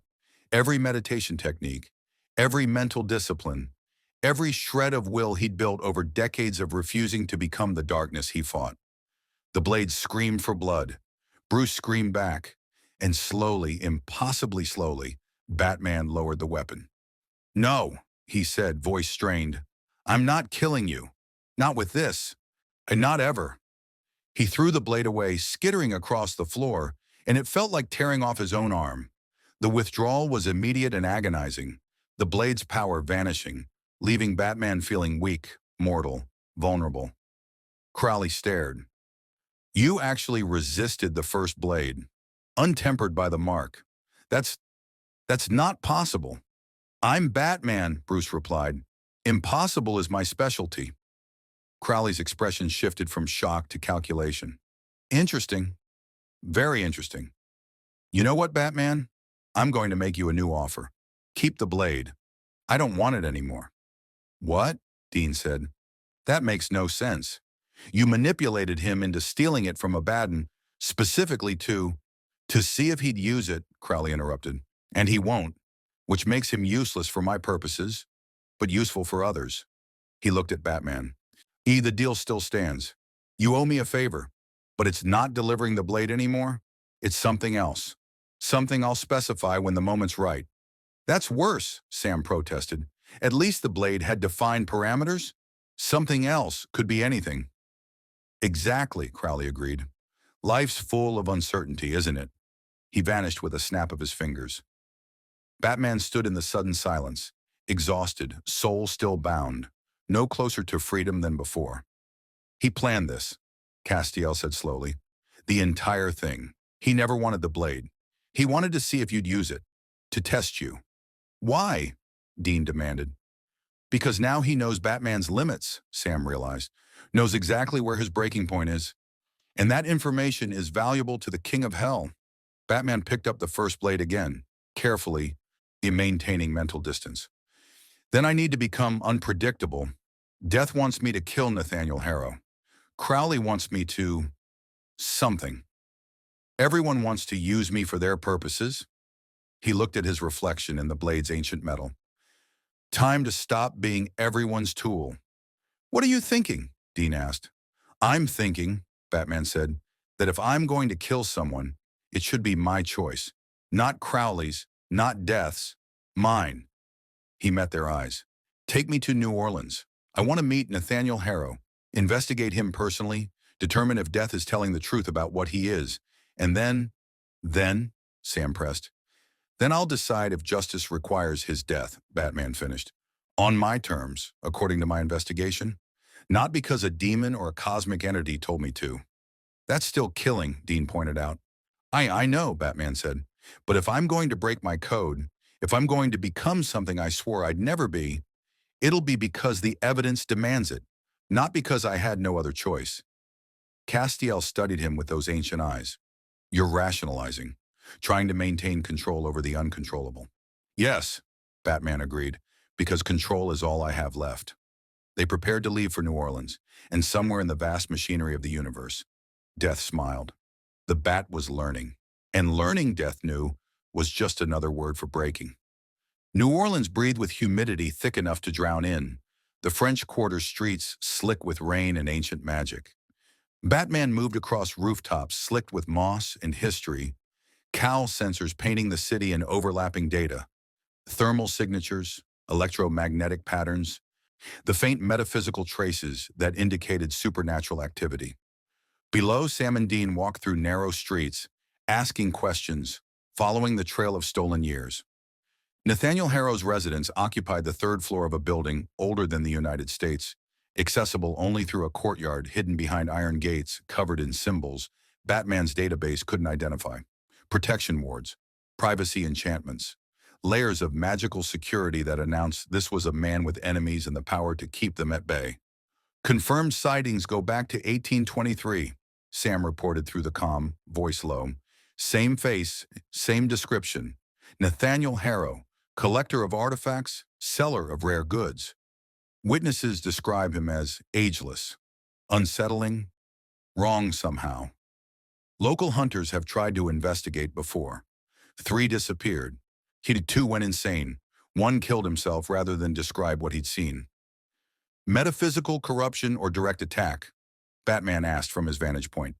Unknown, Dean replied, but the pattern suggests Harrow's got serious mojo. Whatever he's doing to stay alive, it's not simple vampire immortality or standard demon deal. This is something else. Batman enhanced his optical sensors, studying Harrow's windows.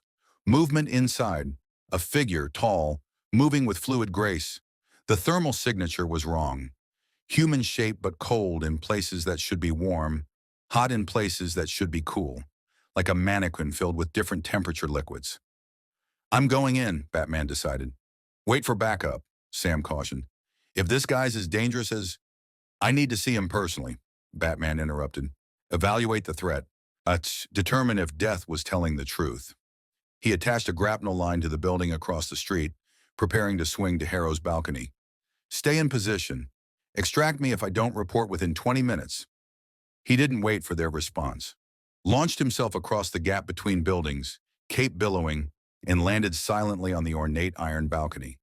The French doors were unlocked, either arrogance or invitation. Batman tested for magical traps with devices from his belt, detected nothing, and entered. The apartment was a museum of stolen time. Artifacts lined every wall, Egyptian death masks, medieval torture devices, Renaissance paintings of plagues and dying kings. Books bound in leather that might be human. Jars containing things that moved when Batman's shadow crossed them. This was a collector's space. But the collection was unified by a single theme: mortality. You can come out of the shadows, a voice said, cultured and ancient. I've been expecting you. Nathaniel Harrow stood in the center of the room, and Batman's analytical mind screamed wrongness. The man, if that's what he was, appeared to be in his 40s, handsome in a carved-from-marble way, wearing clothing that managed to be simultaneously timeless and out of fashion. But his eyes were old. Older than the building, older than the city, old enough that looking into them felt like staring into history's abyss. Batman, Harrow said with genuine pleasure, the Dark Knight himself. I've heard stories from other realities. Collectors trade information across dimensional boundaries, you understand. But seeing you in person, in this world of literal demons and angels, was is delightful. You're an anachronism, a rationalist playing hero in a fundamentally irrational universe.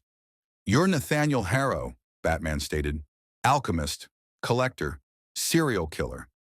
Serial killer, Harrow repeated, tasting the words. Such reductive terminology. I'm a survivor, Batman. I've discovered the secret to immortality, and yes, it requires fuel.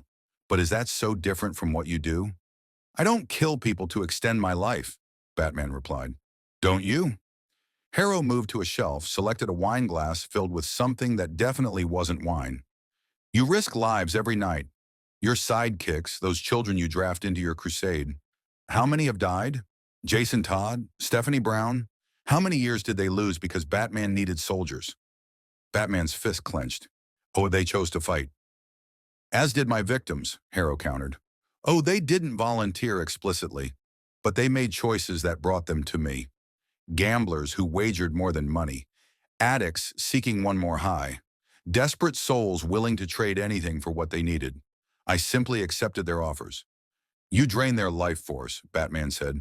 Aged them to death in seconds while stealing their years. Technically accurate, Harrow agreed, though dramatically phrased. I prefer to think of it as redistribution. They had years they weren't using productively. I have ambitions that require time. It's economics, Batman. Supply and demand. Batman's cowl sensors continued scanning. Harrow's thermal signature remained wrong. Patches of extreme cold suggesting necrotic tissue, spots of intense heat indicating accelerated cellular activity. His breathing was irregular, heart rate fluctuating between 30 and 200 beats per minute. This wasn't a human body anymore. It was a construct, held together by stolen vitality. Death sent you, Harrow said, not a question. He wants me reaped, considers me a temporal anomaly. He's been trying to claim me for 2 centuries, but I've always slipped away. Found another source. Bought another decade. He smiled. But this time he sent Batman, the man who doesn't kill. How deliciously ironic. I haven't decided if I'm killing you, Batman said. Haven't you? Harrow gestured, and suddenly Batman saw them. Standing in the shadows of the room, transparent as ghosts but undeniably present. People. Dozens of them. Hundreds. Men, women, children. All aged impossibly. We skin hanging from bones, eyes hollow, expressions frozen in the moment of their death. My collection, Harrow explained. Their life force sustains me, but their ghosts remain, bound to me, witnesses to their own consumption. I can't release them. They're part of the spell now. Kill me, and they might finally move on. Or they might be trapped forever, frozen in the moment I drain them. There's no way to know. Batman stared at the ghosts, counted them. 347 visible presences, 347 murders. Some of the victims looked recent. Modern clothing, 21st century styling. Others wore Victorian dresses, Revolutionary War uniforms, even older garments. Centuries of killing. Why are you showing me this? Batman asked. Because you're going to kill me, Harrow replied. I can see it in you. The resignation, the calculation. You've already decided the math works. 347 deaths justified by preventing future deaths. You're just looking for sufficient evidence to rationalize breaking your code. You're assuming I've decided, Batman said. Haven't you? Harrow moved closer, and Batman smelled decay beneath expensive cologne. You've been in this world for weeks now.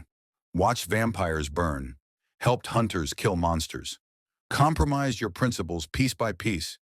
One more step isn't that far, especially when I'm genuinely evil, genuinely irredeemable. I give you permission, Batman.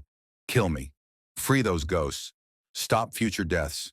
Become what you've always secretly wanted to be. And what's that? Batman asked. Practical, Harrow replied. Effective. I need someone who accepts that justice sometimes requires execution, that the world isn't black and white, that your code is beautiful but ultimately suicidal in a universe where evil exists in literal, unkillable forms. Batman's hand moved to his utility belt. Found the first blade. He'd brought it, though he'd told himself it was just for analysis. Just to keep it secure. Just in case. The blade hummed in his grasp, recognizing potential. Recognizing a target that deserved death. There you go, Harrow encouraged. Feel how right it is. How justified. I've killed hundreds. I'll kill hundreds more if you don't stop me. The math is simple.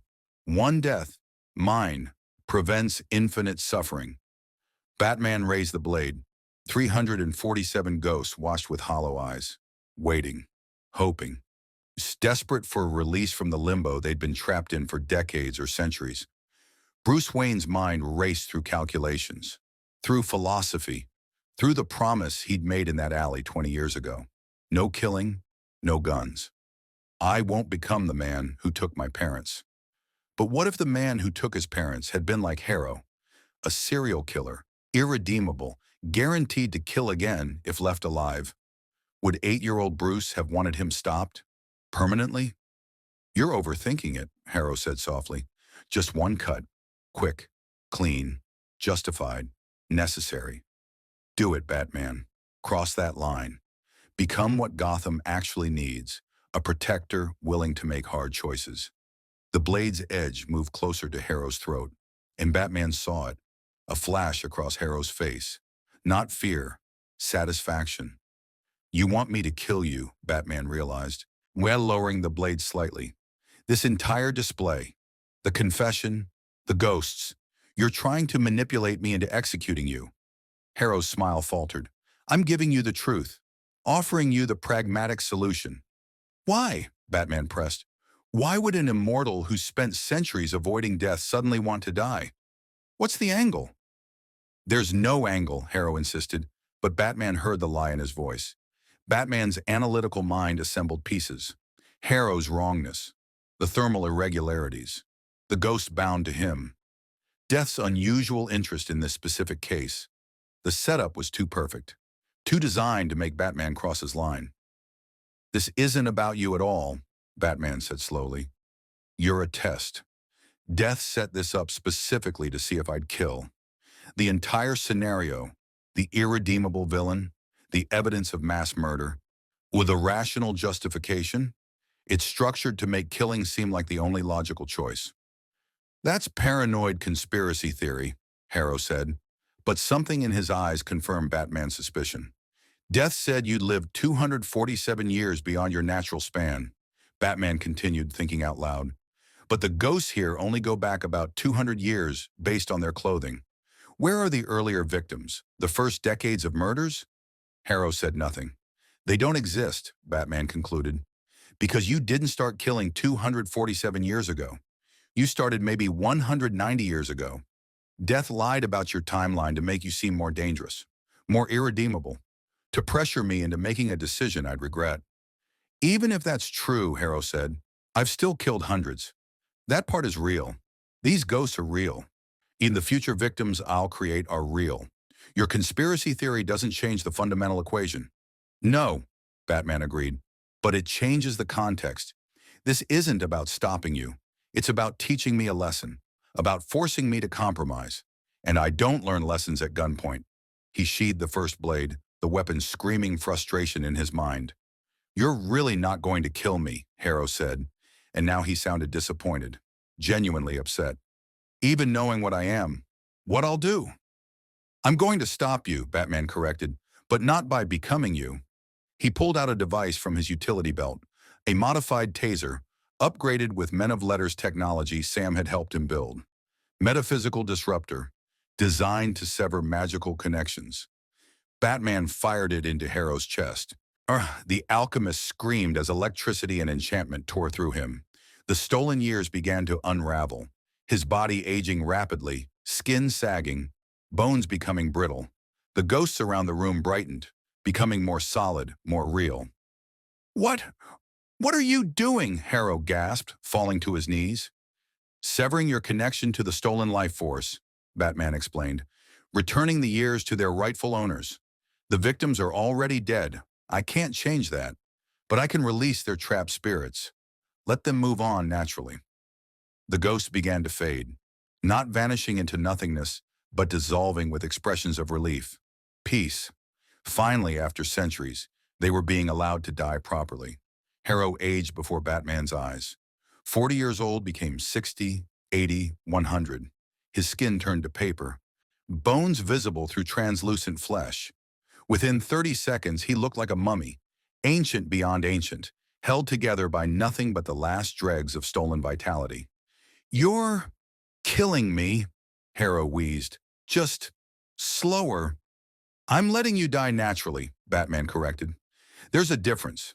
Your body should have failed decades ago. I'm just removing the artificial supports. What happens next is on you. Your cells, your age, your natural end." Harrow collapsed completely, curled on the floor like a desiccated insect. His breathing slowed, stopped. His heart, which had been beating irregularly for centuries, gave one final weak thump. Then silence. Death appeared beside Batman, munching on a beignet. "Clever," the ancient entity said. "Technically, you didn't kill him. Well, you just removed the unnatural elements sustaining him and let nature take its course." Very lawyerly. Very Batman. "Did I pass your test?" Batman asked without looking away from Harrow's corpse. "What test?" Death asked innocently. "The test you designed specifically to see if I'd compromise my code," Batman replied. "You set up the perfect scenario. Irredeemable villain, mass murderer, rational justification for execution. You probably even manipulated Crowley into making his deal with me, created the circumstances that would lead me here." Death took another bite of beignet. "That's a lot of credit you're giving me. Maybe Harrow was just a serial killer who happened to fit your ethical dilemma." "Maybe," Batman agreed, "but the timing's too convenient, the setup too perfect. You wanted to see if I'd kill. I didn't. And so what happens now?" Death finished the beignet, dusted sugar from his hands. "Now I decide if what you did counts as killing for the purposes of our deal. You didn't stab him, didn't shoot him, but you took an action that directly resulted in his death. Is that close enough?" "Is it?" Batman challenged. Death smiled. "I suppose that depends on how technical we want to be about causation. If a hunter shoots a werewolf with a silver bullet, the hunter killed the werewolf. But if a doctor removes life support from a comatose patient, did the doctor kill them or did the underlying condition? Philosophy is such fun." "Make your ruling," Batman said. "My ruling," Death replied, "is that you're not as interesting as I hoped you'd be. You found a loophole. Good for you. But you didn't learn the lesson I was trying to teach." "Which was?" "That death is inevitable," Death said. "That your code will eventually fail you. That you can't save everyone without sometimes choosing who dies. You're still operating under the delusion that there's always another way. That your principles can survive infinite pressure."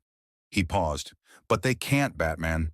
Eventually, you'll face a choice with no loopholes. No clever technical solutions. Kill or watch innocents die.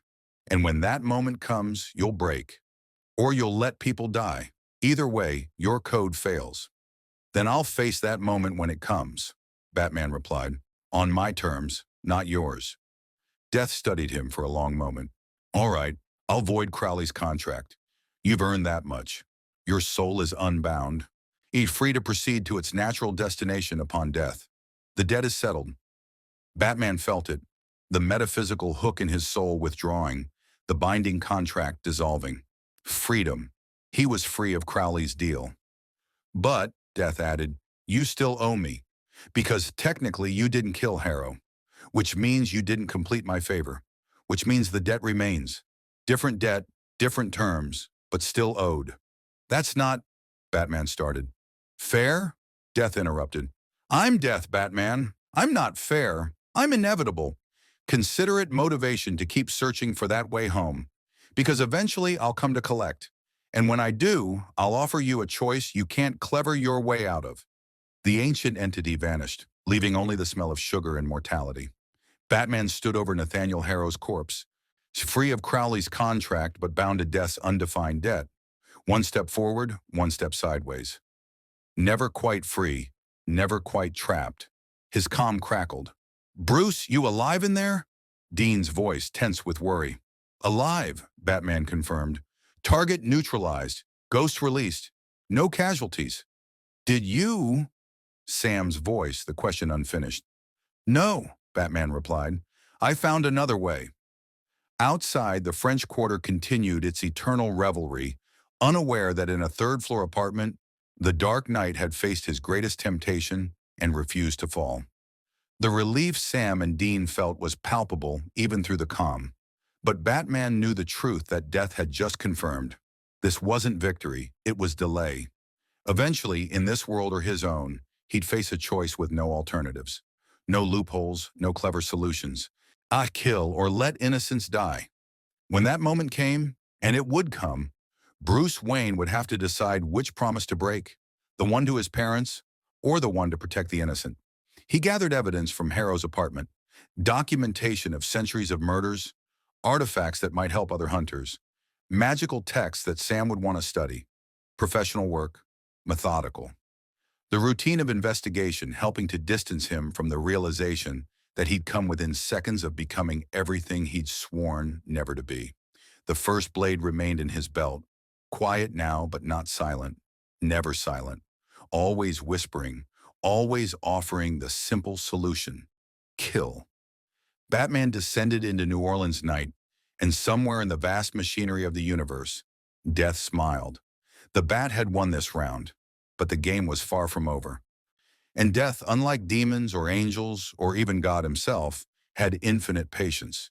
He could wait for Batman to break, forever if necessary, because eventually everyone broke, even symbols, even dark nights, even promises made in alleys by traumatized children who thought they could change the world without becoming the darkness they fought. Time, Death knew, would prove him right. It always did. The portal shimmered in the bunker's main chamber, a tear in reality held open by Castiel's grace, in a ritual so ancient even the angel looked uncertain about its stability.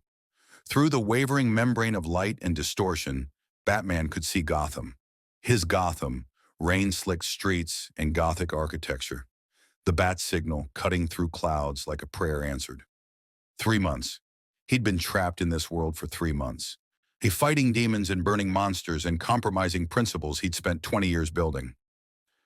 And now, finally, a way home, but not the way he'd expected. This won't last long, Castiel warned, hands trembling with the effort of maintaining the dimensional breach. Maybe 5 minutes. After that, the barrier snapped back, and I won't have the power to try again for months. How did you even manage this? Sam asked, staring at the portal with academic fascination and Hunter's suspicion. You said cross-dimensional travel was impossible. It was, Castiel confirmed, until Batman broke Crowley's contract. That created a metaphysical loophole. His soul was bound to this reality through demonic magic, then suddenly wasn't. For a brief window, he exists in quantum superposition between dimensions. I'm simply exploiting that instability before it resolves. English, Cass, Dean demanded. He's between worlds right now, Castiel simplified. Not fully here, not fully there. I can push him back to his origin reality, but only now. Only in the next few minutes. After that, the window closes permanently. Batman stood before the portal, fully armored, cape settling around his shoulders like old certainty.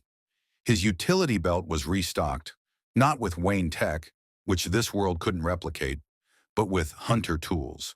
Holy water instead of smoke pellets, salt rounds instead of batarangs, iron chains instead of backclaw cable.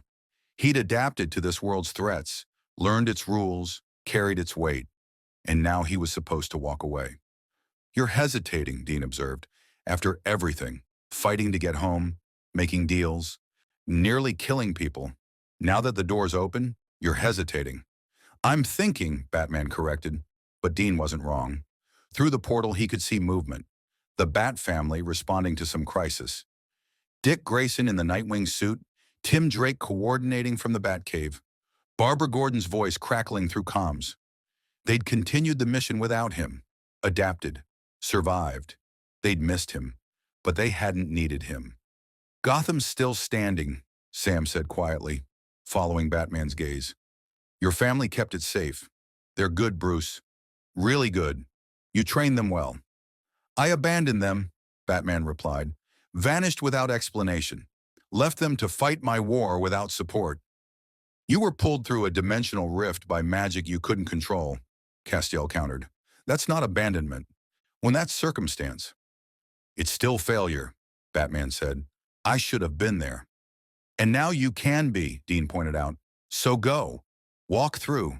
Resume your crusade. Stop overthinking it.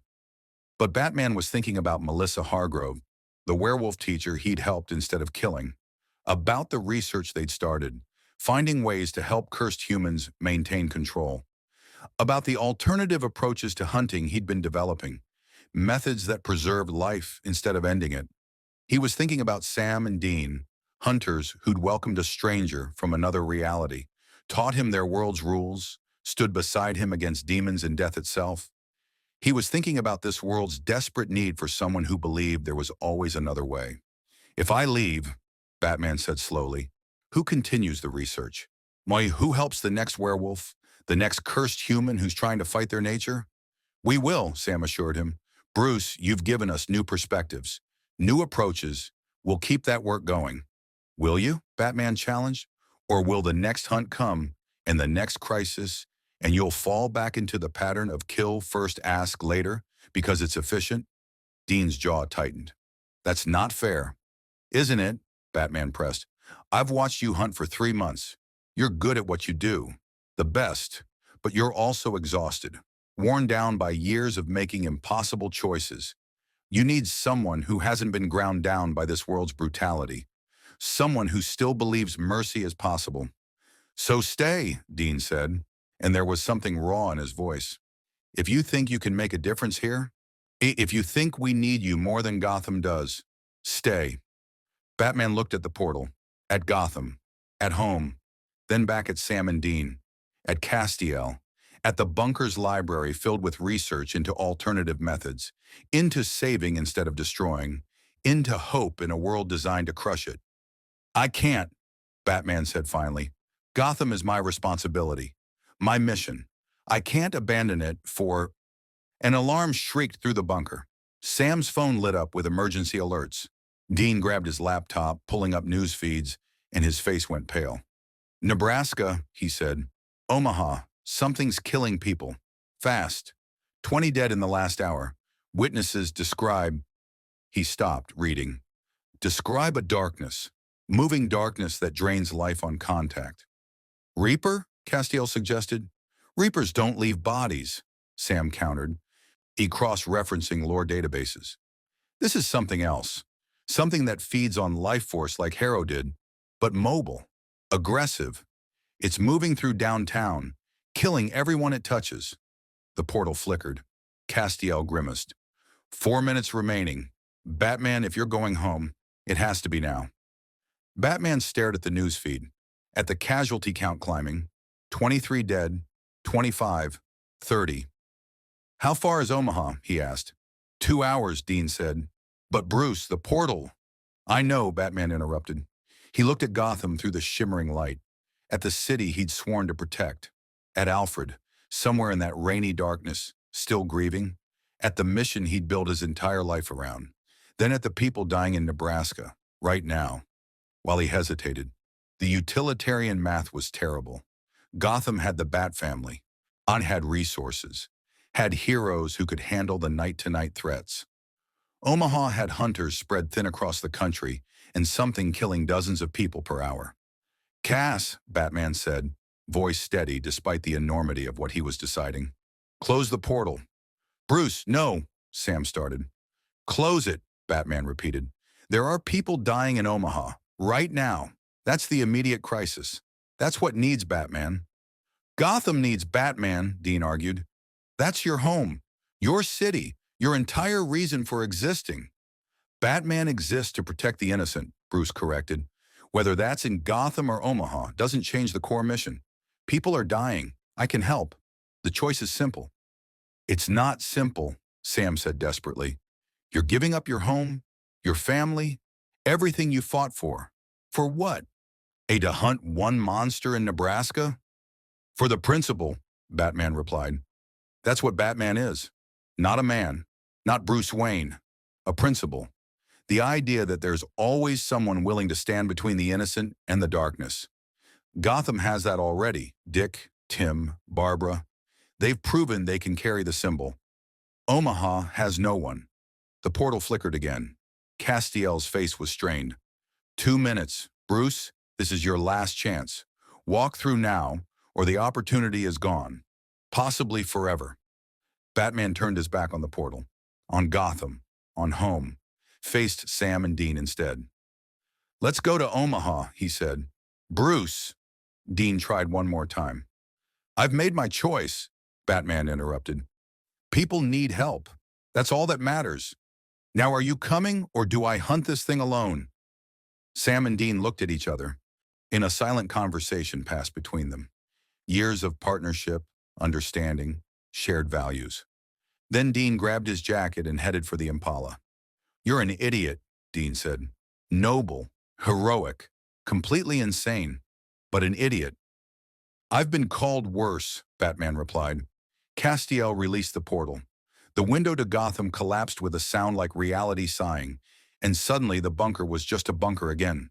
No dimensional breach, no way home, just hunters preparing for another job. I'm sorry, Castiel said quietly. For what it's worth, I think you made the right choice, but I'm sorry you had to make it. Batman pulled his cowl down, hiding Bruce Wayne's face behind Batman's certainty. I'm not. This is what the symbol means. Not protecting one city, protecting everyone who needs it.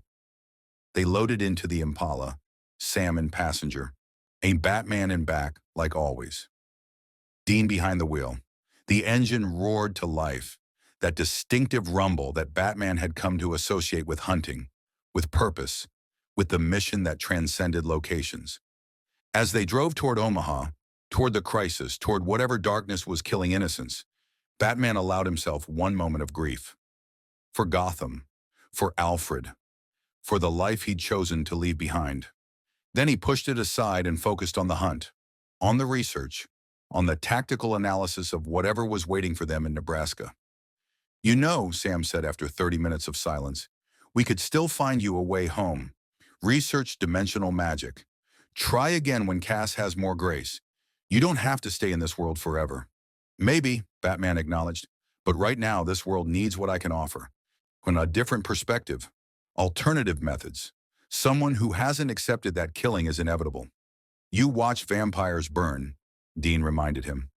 I did, Batman agreed, and I hated it, still hate it. But I'm also learning to tell the difference between compromise and corruption, between adapting to circumstances and abandoning principles. This world has taught me that. What's the difference? Dean asked. Compromise is adjusting tactics while maintaining core values, Batman explained. I watched you kill monsters because the evidence showed no alternative. That's compromise, accepting this world's rules while still searching for better solutions. Corruption would be accepting that killing is good, that mercy is weakness, that the ends always justify the means. I won't cross that line. Even if it costs you everything, Sam asked. Especially then, Batman replied, because if I abandon my principles to save myself, what's left to save? Bruce Wayne is just a man. Batman is an idea. Ideas don't compromise. They endure. They inspire. They matter. The Impala 8 miles heading toward crisis, and Batman felt something he hadn't felt in months. Certainty. Not about the future, not about ever seeing Gotham again, but about this moment, this choice, this hunt. He was where he needed to be. So what's the plan? Dean asked. We get to Omaha, find the shadow creature, then what? You've got some kind of anti-darkness device in that belt? I'll adapt, Batman said. I always do. But first we need information, witness testimony, metaphysical signatures, entry point analysis. Whatever this entity is, it has weaknesses. Everything does. Spoken like someone who's never fought the darkness, Sam muttered. Capital D darkness. God's sister. Nearly ended the world. That thing had no weaknesses except God himself. Then I'll find the second weakness, Batman replied. The one everyone missed because they were too busy looking for the obvious solution. Dean laughed, short and sharp. You're going to fit right in with this life, stubborn bastard who refuses to accept impossible. Yeah, you're one of us now. Batman didn't respond. Didn't need to. Dean was right. He'd become a hunter. Not by choice initially, but by consequence of being stranded in a world where hunting was the only justice available. And in that transformation, he learned something important. Batman wasn't bound to Gotham. Batman was bound to justice, wherever that led. Oh no, whatever it cost. The city limits of Omaha appeared on the horizon, smoke rising from downtown, sirens screaming through the night. 37 casualties now, according to Sam's updates. 39, 42, people dying while they drove. Faster, Batman said. Dean pushed the Impala harder, engine roaring like a living thing. And as they raced toward darkness, Batman checked his equipment one final time.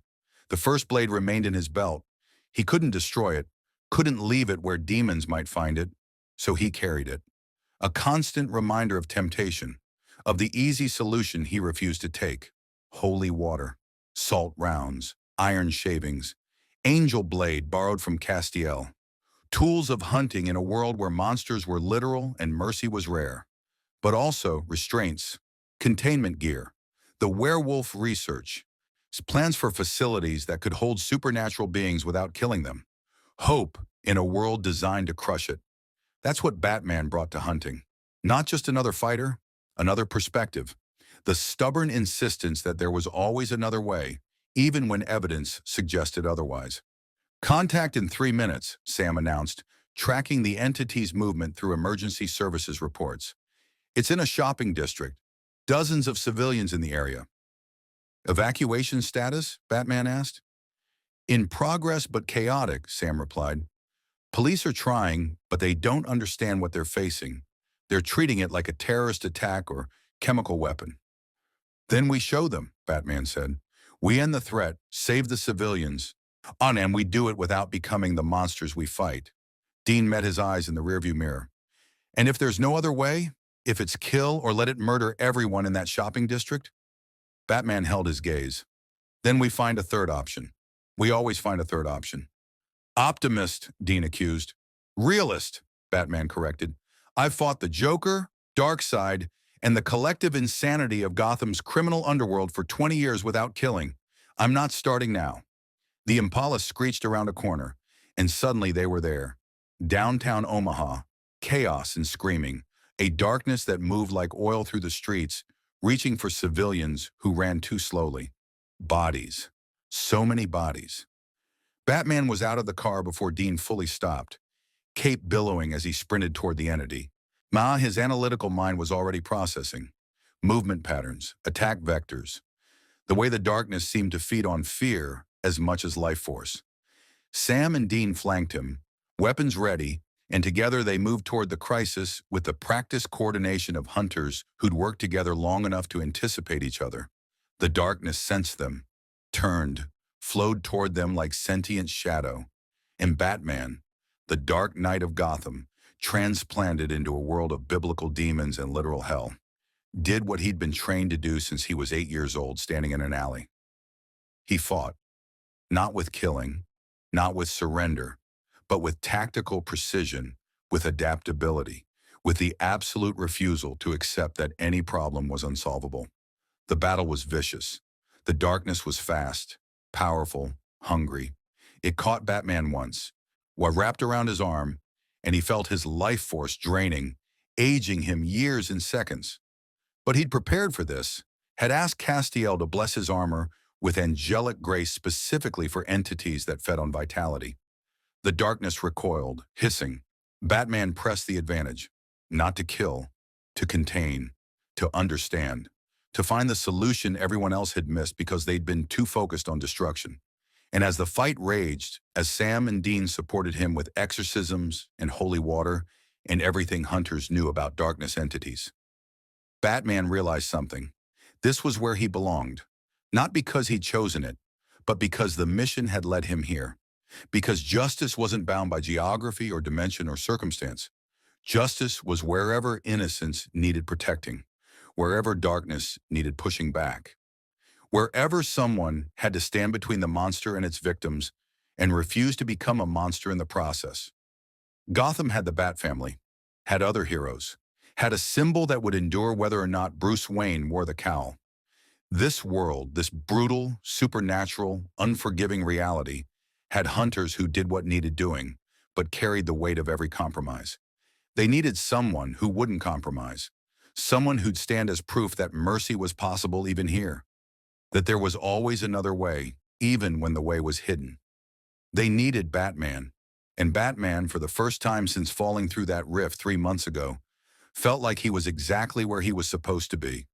The darkness lunged. Batman dodged, adapted, fought. And somewhere in Gotham, rain fell on empty streets, and the bat signal shone against clouds. And Alfred stood in an empty manor grieving a son who disappeared. But here in Omaha, Nebraska, in a world not his own, the Dark Knight stood against the night. Not for vengeance, not for his parents, but for the simple, absolute principle that had always defined him. Someone had to protect the innocent. Someone had to refuse the easy solution.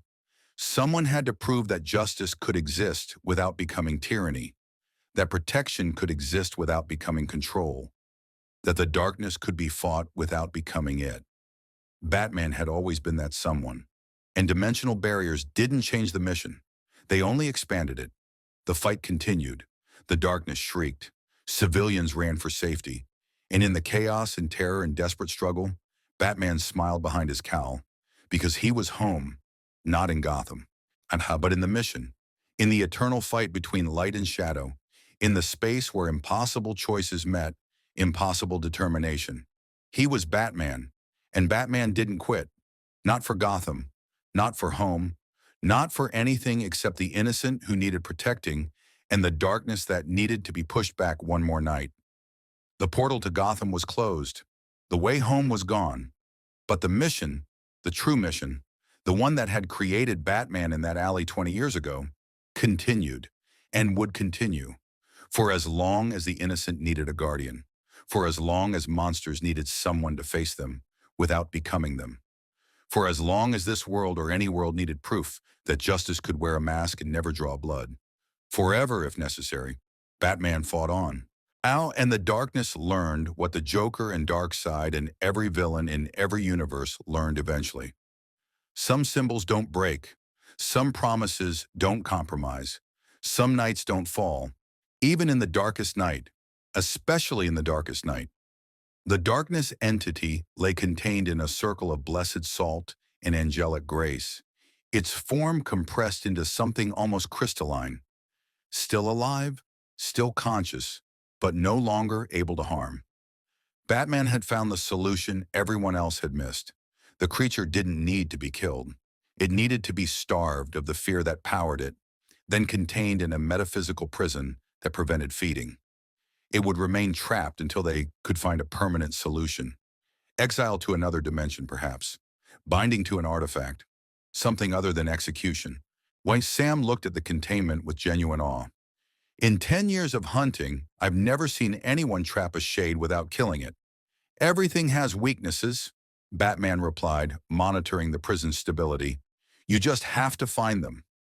Dean helped evacuate the last civilians, coordinating with confused police who couldn't quite explain what they'd witnessed. The official story would be gas leak, mass hallucination, something rational. The truth would remain with hunters.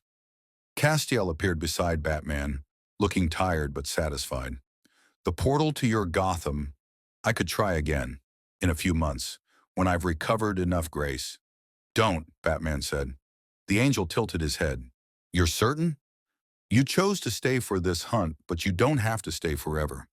Your home is still there. My home is wherever the mission takes me, Batman replied. Gotham has guardians.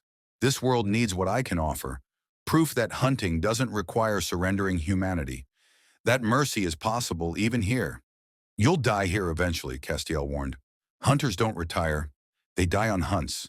And when you die, your soul goes to this world's afterlife, not Gotham's. You'll never see your parents again in whatever heaven you believed in. Batman considered this. My parents would understand. They dedicated their lives to helping Gotham. I'm dedicating mine to helping everyone I can reach. The location doesn't change the principle. Castiel smiled, small and sad. You're either the bravest human I've met or the most foolish.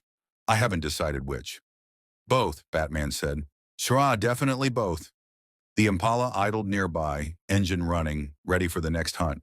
Because there was always a next hunt. Always another crisis. Always more innocents who needed protecting. Sam approached with his laptop. Got 3 potential cases, possible witch in Oregon, vampire nest in Colorado, or something weird in Louisiana that might be a cursed artifact. Colorado, Dean decided. Vampires are straightforward. We could use straightforward after shadow demons. Batman nodded agreement, but his mind was already racing ahead, planning improvements to vampire containment, researching potential cures, refusing to accept that every nest required execution. They'd argue about it. Dean would call him naive. Sam would worry about the risks. Castiel would warn about the dangers of showing mercy to merciless things. And Batman would keep searching for alternatives anyway, because that's what the symbol meant. What it had always meant. Not just fighting darkness, but refusing to become it. Not just protecting the innocent, but preserving their own innocence in the process. Not just surviving, but remaining human. As they drove away from Omaha, leaving containment crews to handle the aftermath, Batman looked back one final time at the city he'd saved. 42 people had died before they arrived. Hundreds more would have died without intervention. They'd saved those hundreds. That mattered more than where the saving happened. The Impala merged onto the highway, heading toward Colorado, toward the next hunt, toward whatever supernatural threat waited in the darkness. Batman settled into the back seat, the first blade heavy in his belt, when the weight of impossible choices pressing on his shoulders, but also hope that maybe eventually he'd find ways to save the things everyone else killed, that maybe his presence in this world would shift the balance, prove that mercy wasn't weakness, that maybe Batman could teach hunters the same lesson he'd learned in Gotham. The moment you accept that killing is necessary, you've already lost part of what makes you worth saving. You okay back there? Dean called, eyes on the road. I'm exactly where I need to be, Batman replied. And for the first time since falling through that dimensional rift, he meant it. Gotham would endure. The Bat family would protect it. The symbol would persist. And Bruce Wayne, the man who'd created that symbol, it would continue the mission in a world that desperately needed to remember that justice and mercy could coexist. The stars overhead were still wrong, constellations Bruce didn't recognize, cosmic geography that confirmed he was far from home. But the mission was still right, still true, still worth fighting for. Batman watched the highway disappear behind them, carrying him further from Gotham, deeper into a world of demons and angels and impossible choices, and smiled behind his cowl. Because some lights shine brightest in the darkest nights. Some symbols transcend dimensions. Some promises never break. No matter how far from home you fall, no matter how dark the world becomes, no matter how impossible the mission seems, you fight anyway. You protect anyway. You refuse to become the darkness anyway. That was Batman. Would always be Batman.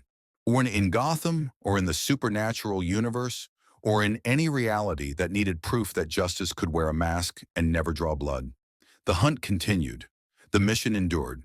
And somewhere between earth and hell, between mercy and necessity, between the hero he'd been and the hunter he'd become, Batman found his purpose. Not in location, but in principle.